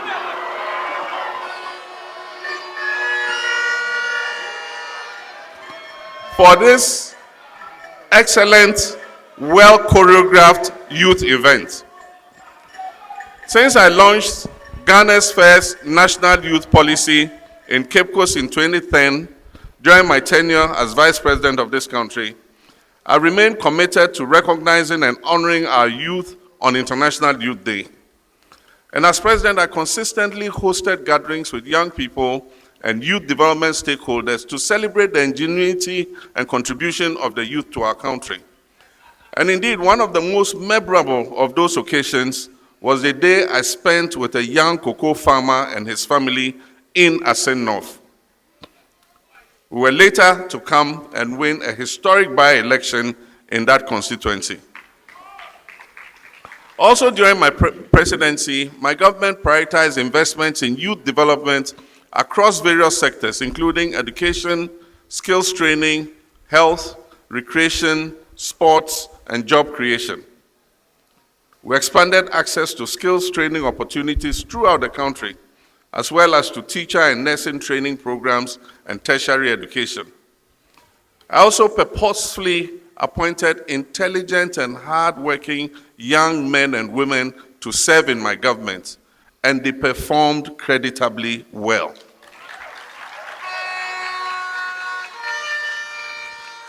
Ladies and gentlemen, their excellent performance gives me the confidence to appoint more young people to serve in my government from January 2025.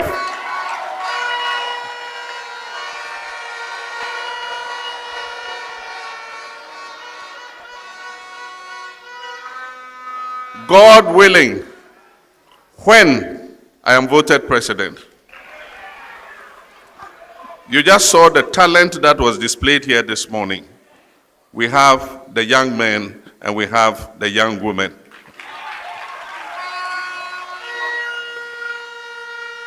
The National Youth Authority Act, which was enacted in 2016, strengthened the framework for youth development. And that piece of legislation streamlined the operations of the National Youth Authority. It increased youth representation on its governing board from a single one, to 3 members, and recognized the establishment of the Ghana Youth Federation as a platform for all youth-led organizations. The law also mandated the creation of regional and district youth committees to encourage youth involvement in decision-making. And importantly, it allocated a portion of the District Assembly's Common Fund to enhance youth development, addressing the centuries-old complaint of resource constraints. Unfortunately, the District Assembly's Common Fund is not being paid. It's many quarters in arrears. The challenges facing our youth: mismanagement of our economy, pervasive corruption, nepotism, and poor governance under the current administration have combined to negatively impact the youth of Ghana. Many young people are eager and ready to work, but the struggle to find employment is a huge challenge. The rising unemployment rate, which currently stands at a staggering 14.7%, was worsened by the recent banking sector cleanup, which led to widespread job losses, especially among the banking and finance professionals. Other statistics that show the dire situation of Ghanaian youth is a 21.7% youth unemployment rate. The 8 million Ghanaians who went a day without food last year, and many of them young people. And you heard about 001 and 100 and 010. And also the 1.9 million young people, youth, who are not in employment, they are not in education, and they are not in skills training. The harsh business climate has caused numerous businesses to collapse, leading to further layoffs. The ongoing crisis is fostering frustration amongst young people, increasing poverty, social unrest, and disenchantment with the whole democratic process. The scarcity of job opportunities compels many young individuals to resort to low-paying informal work or seeking opportunities abroad, thereby exacerbating the brain drain that hampers our national development. And if you go to Nigeria, they call it jakpaing. To jakpa means to run away from your country and go abroad. This reality perpetuates inequalities and undermines social stability as the potential of our youth remains untapped. To tackle these issues, I have proposed a sustainable vision to reset Ghana by introducing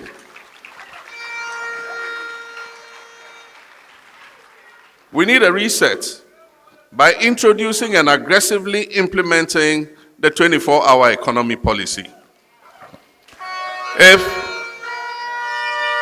If you are hearing about the 24-hour economy initiative for the first time, or you are pretending that you do not know what it is about, please cock your ears now and listen to me explain it again.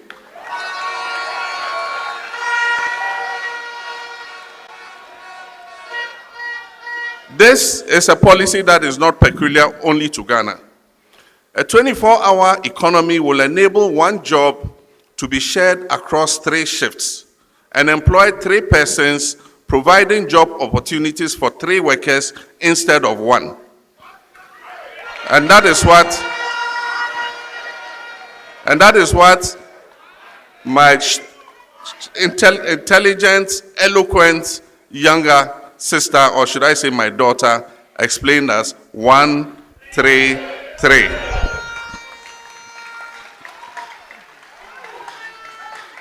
This policy aims to drive economic growth, improve service delivery, and create jobs in both the public and private sectors, and will prioritize the needs of our young people. And for the policy to thrive, the government will have to invest in security and public safety measures, including recruiting additional personnel, enhancing street lighting to promote nighttime economic activity. Essential components of the public sector's 24-hour service, that is for the public sector, would include a 24-hour ports and harbor, 24-hour customs service, 24-hour banking service, 24-hour vehicle licensing service, and 24-hour passport services, amongst others. I also intend to incentivize the private sector to operate 24 hours, and targeted sectors in the private sector would include 24-hour agro-processing, 24-hour manufacturing, 24-hour construction, 24-hour sanitation and waste management,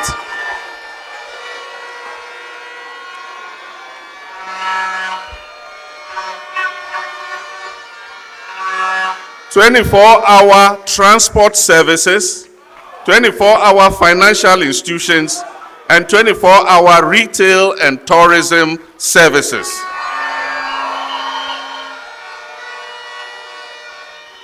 Aside from incentives that will be provided for these businesses that will sign up for the policy, increased demand will be driven by deliberate government procurement of locally made goods, an expanded export drive under the ETLS, which is the ECOWAS Trade Liberalization Scheme, and the African Continental Free Trade Area Agreement. This will absorb the increased supply of goods and services that we do not use locally. These enhancements will create decent, well-paying jobs and training opportunities for you, our vibrant Ghanaian youth. Empowering our youth through digital skills. My younger brothers and sisters, ICT is vital to our 24-hour economic policy. We will equip young people with digital skills and job opportunities, including the 1 million coders program that I referred to previously. The Accra Digital Center was established under my presidency to facilitate jobs for you, the young people.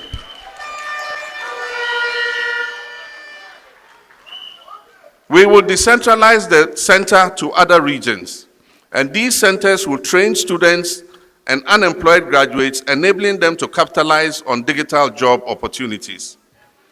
We will work with the telecom companies to reduce data costs and deploy free Wi-Fi in all our schools and selected public places.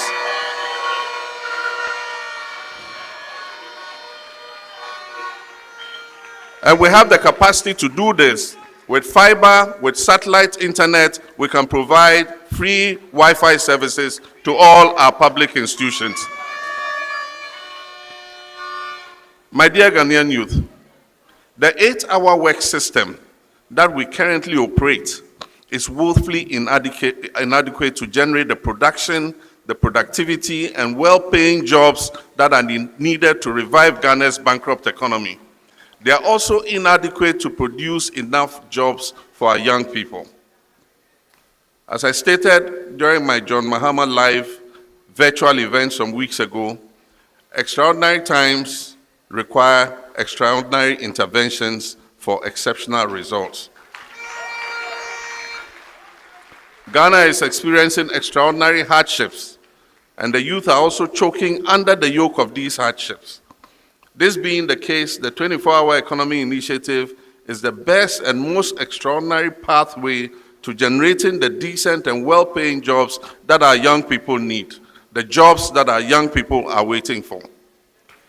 We will create an enabling environment with deliberate policies for business, companies, and government institutions to operate 24/7 in a 3-hour shift system to stimulate job creation. I'm determined to provide the necessary incentives such as favorable tax, cheaper and more reliable power in order to encourage this. We'll also provide financial support through the Ghana Exim Bank from our oil revenues and the Women's Development Bank, amongst others. And this is why the Trade Union Congress described the 24-hour economy initiative, and I quote, as a great idea that could be the game changer for youth employment.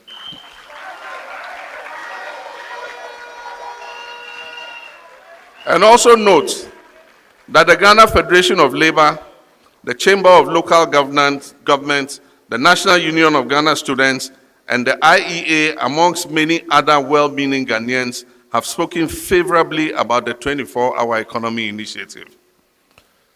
We shall not fail them. We shall deliver to exceed their expectations.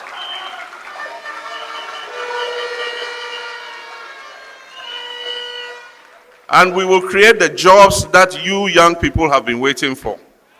And when these jobs are created, none of you will be left out.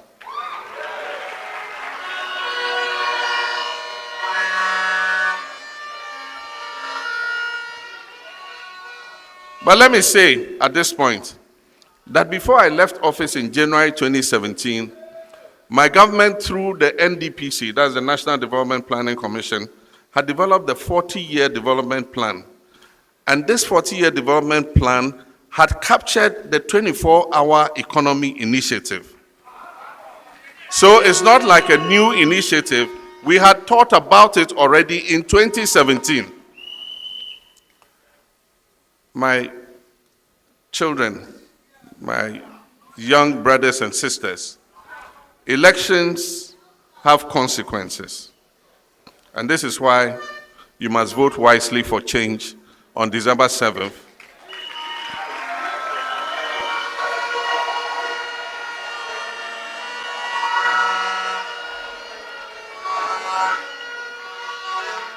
You must vote for John and Jane, and also for your NDC parliamentary candidate.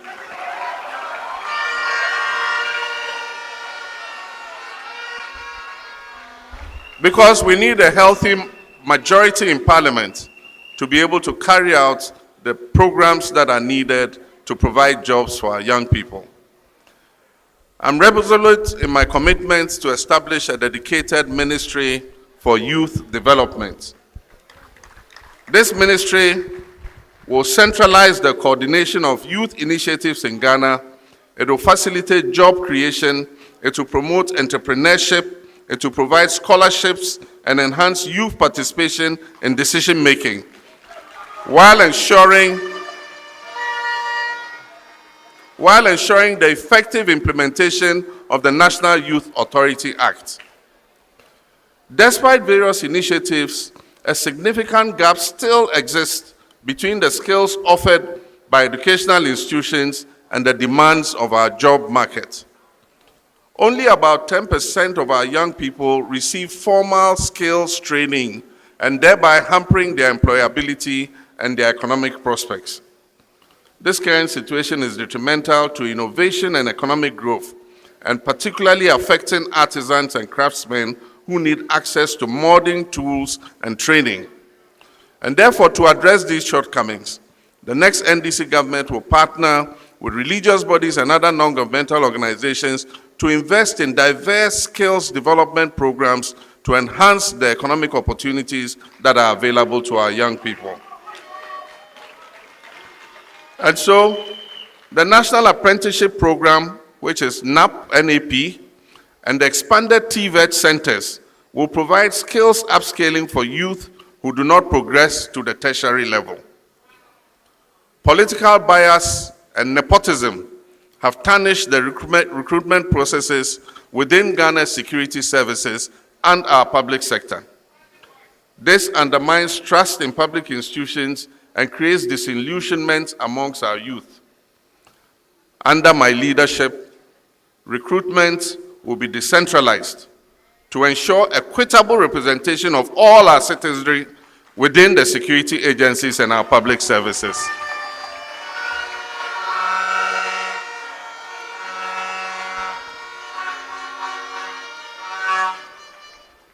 We shall not do secret recruitment in the bedrooms of party chairmen or in chiefs' palaces. We will give the opportunity for all young Ghanaians who want to serve to be able to do so. According to a 2023 study by the Center for Democratic Development, 55% of young professionals in these fields reported delayed postings or recruitment bottlenecks due to favoritism and political interference. Now talk about challenges in our secondary and tertiary education sectors. Our secondary education sector is grappling with overcrowding and inadequate resources, contributing to diminished quality overall. A study by Africa Education Watch revealed that between the 2019-2020 and the 2022-2023 academic years, government's annual per student spending under the free SHS program was only 23%, while parents bore the remaining 77% of cost of education. The next NDC government will improve the free SHS program. We will engage the stakeholders in education and ensure proper infrastructure and sustainable dedicated funding for free SHS.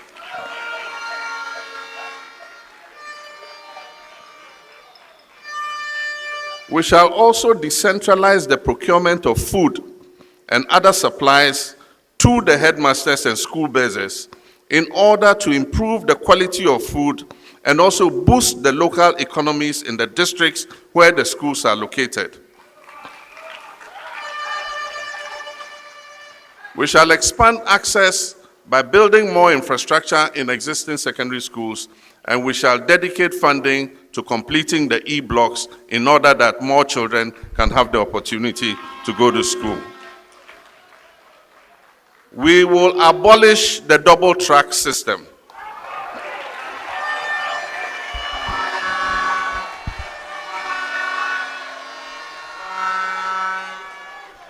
So that all our children can go to school at the same time and vacate at the same time.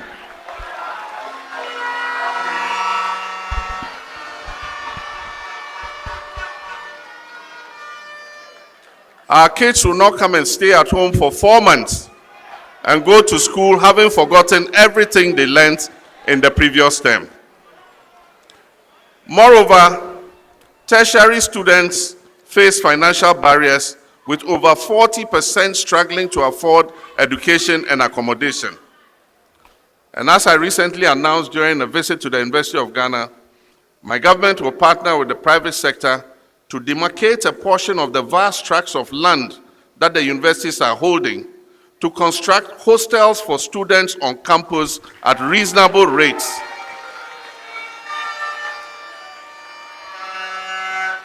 And thereby address the accommodation challenges that students are facing. The professional institutions of architects and engineers will be engaged to provide uniform designs for these hostels and a costing of the hostels that will be built on all campuses, and that will be under our program of a bed for all students to be able to stay on campus. We'll also launch the No Fee Stress Initiative, providing fee-paying support to eligible students, especially through the Student Loan Trust Fund. The reintroduction of a quota system has reduced admissions across both nursing and teacher training sectors, restricting entry for many youth who desire to train as teachers and nurses. We deplore the Akufo-Addo-Bawumia administration's practice of opening the recruitment portal only when elections are coming.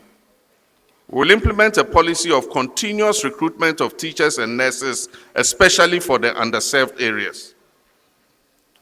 The next NDC government pledges to abolish the teacher licensure exam.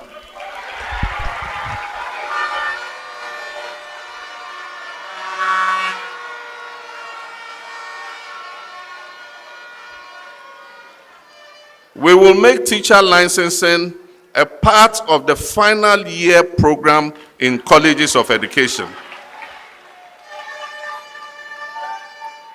The John and Jane administration will implement strategies to address teacher accommodation challenges, especially in rural areas, offering incentives to encourage them to accept postings to underserved areas. Ladies and gentlemen, my brothers and sisters, only 20% of youth-led startups receive the necessary funding or mentorship. This lack of support results in high failure rates among young entrepreneurs, stifling innovation and job creation. And so the next NDC government will prioritize support for young entrepreneurs to ensure that they have access to capital and business development services and training. We will support them with funds to start and accelerate the pace of already existing youth-owned businesses. And now, the iconic Women's Development Bank.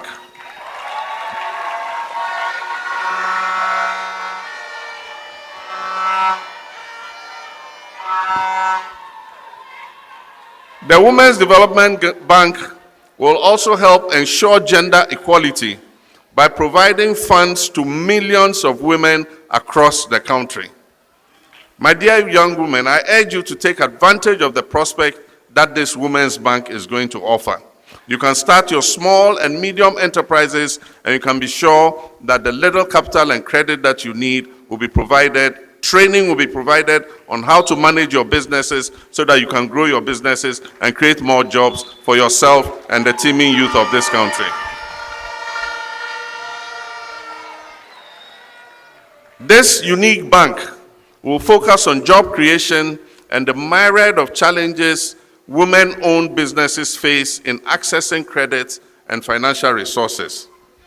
The bank will further focus on providing financial services and products that are tailored to the needs of women entrepreneurs and business owners in Ghana.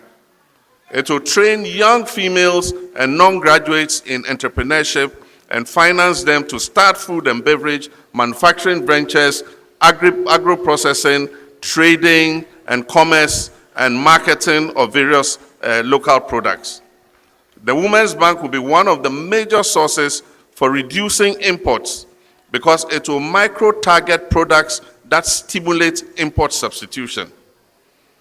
As the Exim Bank promotes exports, the Women's Bank will enhance import substitution. A new crop of youth agribusiness people will be financed and mentored to boost the agro-processing space. We implement a program to supply simple agro-processing equipment and capital to young entrepreneurs to add value to local produce for the domestic market and also for export. Ladies and gentlemen, I've been excited watching and listening to all the presentations that were made here today, because our youth who have spoken here today and made presentations have confirmed that our young people are our future change makers.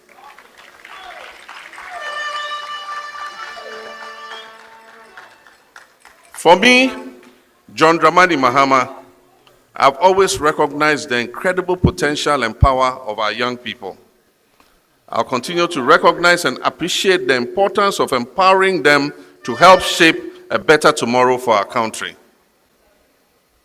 And in conclusion, my young Ghanaians, dare to dream and dare to achieve. Our dreams can transform not only our future, but also the future of our communities, our country, and the world at large. You are the catalyst for positive change. And through you, your inspiring actions and determination, we can bring about the transformation change that our world and our country desperately needs.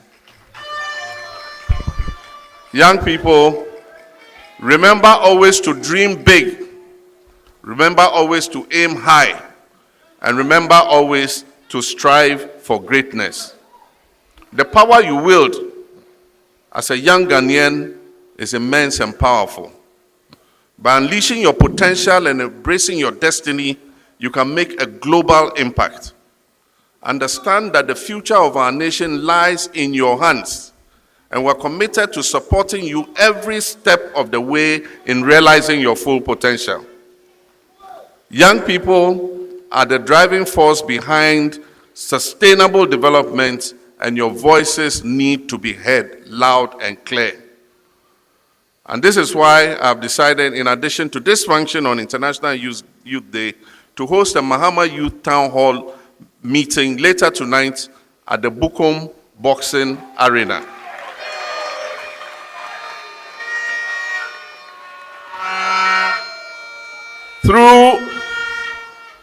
Through this one-of-a-kind event, I will engage with young people directly and listen to your concerns and aspirations.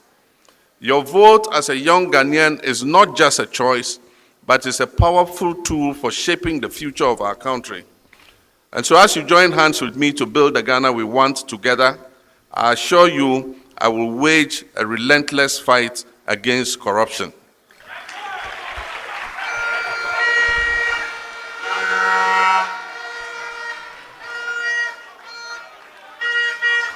I can assure you, corrupt officials will be brought to book, whether they are serving in the current administration or in the administration that I will lead by the grace of God come January 7th, 2025.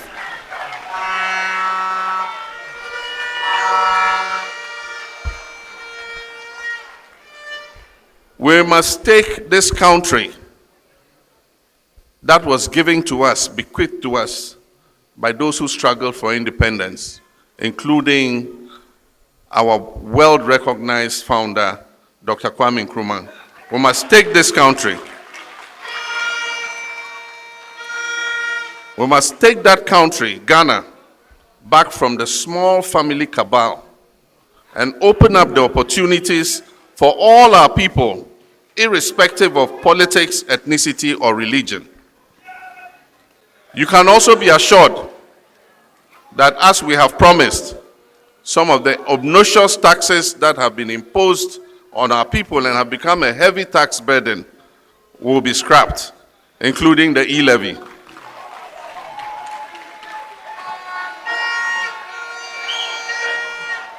The betting tax, emissions, and other taxes.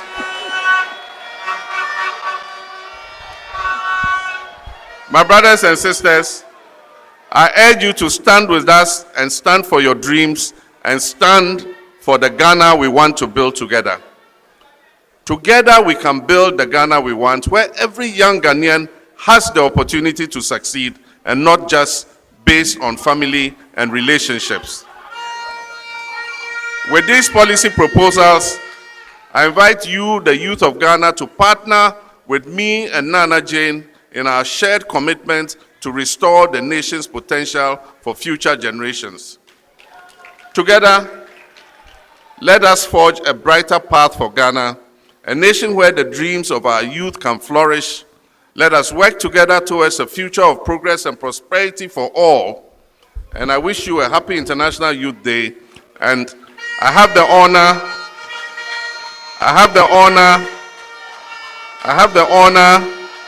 and privileged to declare the NDC National Youth Manifesto duly launched.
Hello.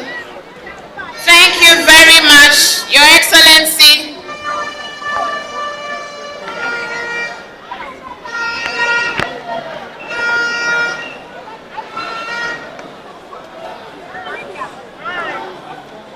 We're almost there. Hey, it's my filler.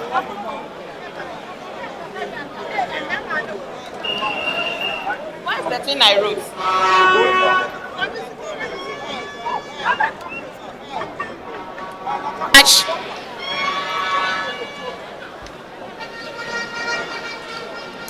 Hello? Hello? Ladies and gentlemen, another round of applause. John Mahama. The thing he has told us is sweet in our ear. So, Your Excellency, we will come and demand them all, and we know you will deliver. Thank you so very much for centering the youth of Ghana. Novio, please, let me, I've practiced this my ever, so Novio, Ghana here, Trotroye, Mede Kuku, Dako, not James, yeah. Apena Nikaka, Yawayena, Yang Kudi, Ghana na Niaman Sakia, Yang Kudi ku vote Kuba JM, the NDC parliamentary candidates Duka, Shine Sakia Muna Bida, Yang Kudi, Allah ya Bamu Nasara. Please, you can clap for me, it's not easy. And to my Wala people, of course, I'll be amiss if I don't speak Wali, be order. So, in your other name, your Pogba, Mbamine, Nimamine, your Baraka, your loyalty, and the NDC over the years, John Mahama, or your Yankona rewarded. So, tell Lagara Deunga to launch our Youth Manifesto. At the moment, through Pile Labla. So, will I get a message of hope, of rescue, of reset? At the Ghanaian Upper West region, Agenda 1111 is on course. Let us deliver and make sure that we create a situation where nobody again will ever think they have any grounds in the Upper West region. The NDC is our inheritance. Today, to Lesserable to inheritance. La ya baraka ya laja, kenoga, Yeah, Kanya vote Ako John Mahama vote for NDC parliamentary candidate Thank you all so very much. We're almost at the end now, and I would like, before I call on Malam Mazu Abbas, who will give us the closing prayer, and Comrade Ruth Delacedo, who will give us the closing remarks, we have a departing performance by Kula from the University of Ghana. So please remain seated.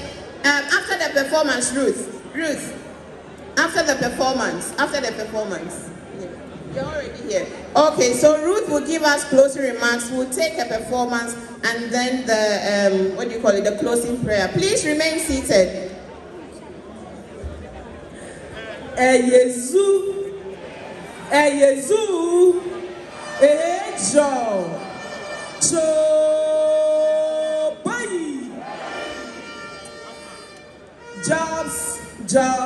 Jobs. We are changing for jobs, decent jobs, well-paying jobs, sustainable jobs. As we conclude the launch of our Youth Manifesto, we stand at the crossroads of history today. Today is not just about launching a manifesto. It is about igniting a revolution, a revolutionary journey towards securing a brighter and a better future for ourselves. This manifesto is not just a piece of paper. It is a battle cry. It is not mere words. It is a sacred covenant between the NDC and the young people of this country. It is not the usual rhetoric. It is a declaration of our shared values, our vision, our hopes, our aspirations, and our commitment to young people. I assure you, we will not be silenced, we will not be sidelined, and we will not wait for permission to lead. We are the change makers, the disruptors, the ones who will rewrite the rules and history. The time for talk is over. The time for half measures is done. It's time to rise and to organize and to take back our future with the force of conviction. The power is in our hands, and we will wield it without fear, without hesitation. This is our moment. Let's make history. Not tomorrow, not someday, but right now. The world will hear us, and they will know that we are unstoppable, and we will be the change, and we will change that we need so badly. Thank you, Your Excellency, the incoming President of the Republic of Ghana. Thank you, Your Excellency, the incoming Vice President of the Republic of Ghana. Thank you, our General Secretary. Thank you, the youth of this country. Thank you, all our FEC members and our NEC members. Thank you, our regional youth organizers, our constituency youth organizers, our branch youth organizers. Thank you, our committee, planning committee, led by Honorable Okai Minta, the chairman of the youth committee. Thank you, our finance committee. Thank you, the media. Thank you to everybody. May the Almighty Allah bless us all. And may we see each other on the grounds working to see the change that we so much desire. Thank you. Ladies and gentlemen, I present to you Kula from the University of Ghana.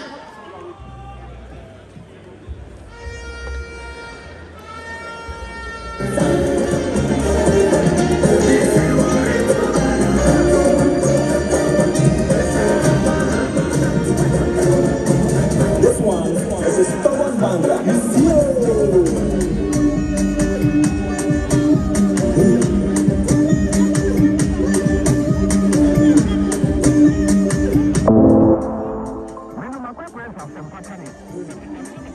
Padma Moamania. na ma no keka me anyamia what ANS Trading Agency Limited nka sɛ wo ka sɛ door to door for no de ne watwa esanse obi ne wa wɔse wɔn wɔ sa door to door business nim wo nneɛma wɔ UK a wo de kɔ Ghana ana sɛ Germany a wo de kɔ Ghana 3 to 5 weeks ɛbɛkɔ akɔdu nipa ne pono no sɛ try na de mo demonstration wɔ sɛ adwuma de ewe mu ne sɛ wɔn boɔ no ɛda fam sɛ bɔkɔ ANS Trading Agency Limited ɛwɔ air freight special service ɛno nneɛma no yɛde bɛfa plane ntintempa na akɔ akɔdu obetuma afa saa kwa wɔ ya so de nneɛma free Ghana akɔ UK ana Germany ɛfɛ gigi dem wogina hɔ so agyina yie na men drop bomb ANS Trading Agency Limited pɛ ɛna yɛ 40 footer ɛne 20 footer container yɛfɛ UK ɛde kɔ Ghana ana Germany ɛde kɔ Ghana ɔmo ma nneɛma ayɛ mmerɛ import o export o dem there for you ɔmo Ghana number ni 0249 170 423 UK has over free 0790 802 7527 Germany so 09173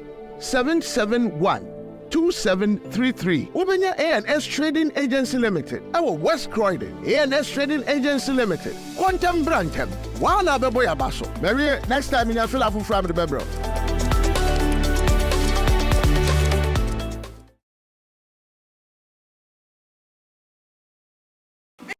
Let us say the more about abbyexpress.com. abbyexpress.com the media yeah I got a phone near Benina, the abbyexpress.com. At the end, I won't be free Ghana, and Africa, and Papua Saturday. Can tell me now open out your dad down home party Asiana. Maybe I will be abbyexpress.com. Yeah, they are Papua near Manu, yeah, they're abbyexpress.com. Yeah, dear, I mean, at the end, I will share. Who are Europe abroad today, and now America, Australia, no one.